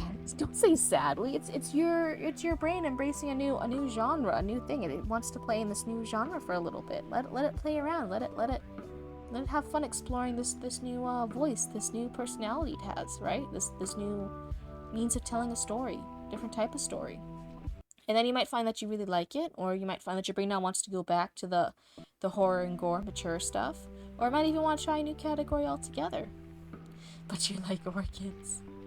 I know, but let your brain have fun experiencing new things too, if this is what it wants to pursue right now. Let it have fun. But otherwise, it's almost 3 hours. We're like 10 minutes shy of 3 hours. I think I'm gonna wrap it up for tonight, but thank you guys so much for hanging out, for being such amazing raccoons and amazing chatters, even with all the issues with Twitch chat. It has been such a pleasure. It's been so amazing. I love hanging out with you guys and yapping. Again, all of November, I showed my rough draft making. I'm hoping soon to show you guys what the editing process for that exact script we worked on, and what working with a storyboard artist is like. But other times, I'll just be here to yap with you guys and maybe play games. If you guys have particular subjects you want me to yap about, we've talked about the editing industry, what types of editors there are. Now I've talked about critique partners. I've mentioned stuff about like the differences between traditional publishing and indie publishing and what scams to look out for. If there's any particular subjects you guys want me to yap about, I'm more than happy to yap about that too. Feel free to let me know in the Discord or just in chat one day what writing and writing adjacent subjects you want to talk about. We talked about how to start a good intro. and what things we as readers are tired of in intros the last stream. And we gave ways that, okay, like even that's like a bad quote unquote way to do an intro, what way could you do it good? Because I feel like that's the fun part, right? Seeing something that you're told is a no, and then doing it anyway, but doing it in a good way. We talked about that. We talk about a lot of fun stuff here. So please, if there's anything that you guys want to talk about or have questions about, please feel free to let me know. But otherwise, I think I'm about ready to hit the hay. I'm a tired cryptid. And with the holidays coming up, I'm spending a lot of time in the day making patches and fulfilling orders for our business, Cryptid Roots. So yeah, I'm busy during the day. I am, for all the new people here, for December, I'm streaming every other day. So there won't be a stream tomorrow. There will be a stream the day after that. So it's every other day. And if you ever want to know exactly when the stream is happening, if you want the little heads up, there is the Discord. And I try to leave a message a few minutes before the stream starts. But roughly, it's between 9 and 9:30 p.m. Eastern Standard Time. Or local cryptid time, as I call it sometimes. It's around there, just depending on if I have any tech issues while setting up the stream. I know I'm a professional streamer. I know what I'm doing. But yes, it's around that time. Between 9 and 9:30 is when I normally start. But thank you guys so much. I think I'm gonna head off now. I hope you guys have a wonderful night. I hope you guys have a wonderful tomorrow. And I'm so excited to hear about your guys' writing progress and any other exciting things going on in your lives next stream, okay? And feel free to keep chatting in the Discord. I'll try to catch up when I wake up tomorrow. But otherwise, good night and goodbye.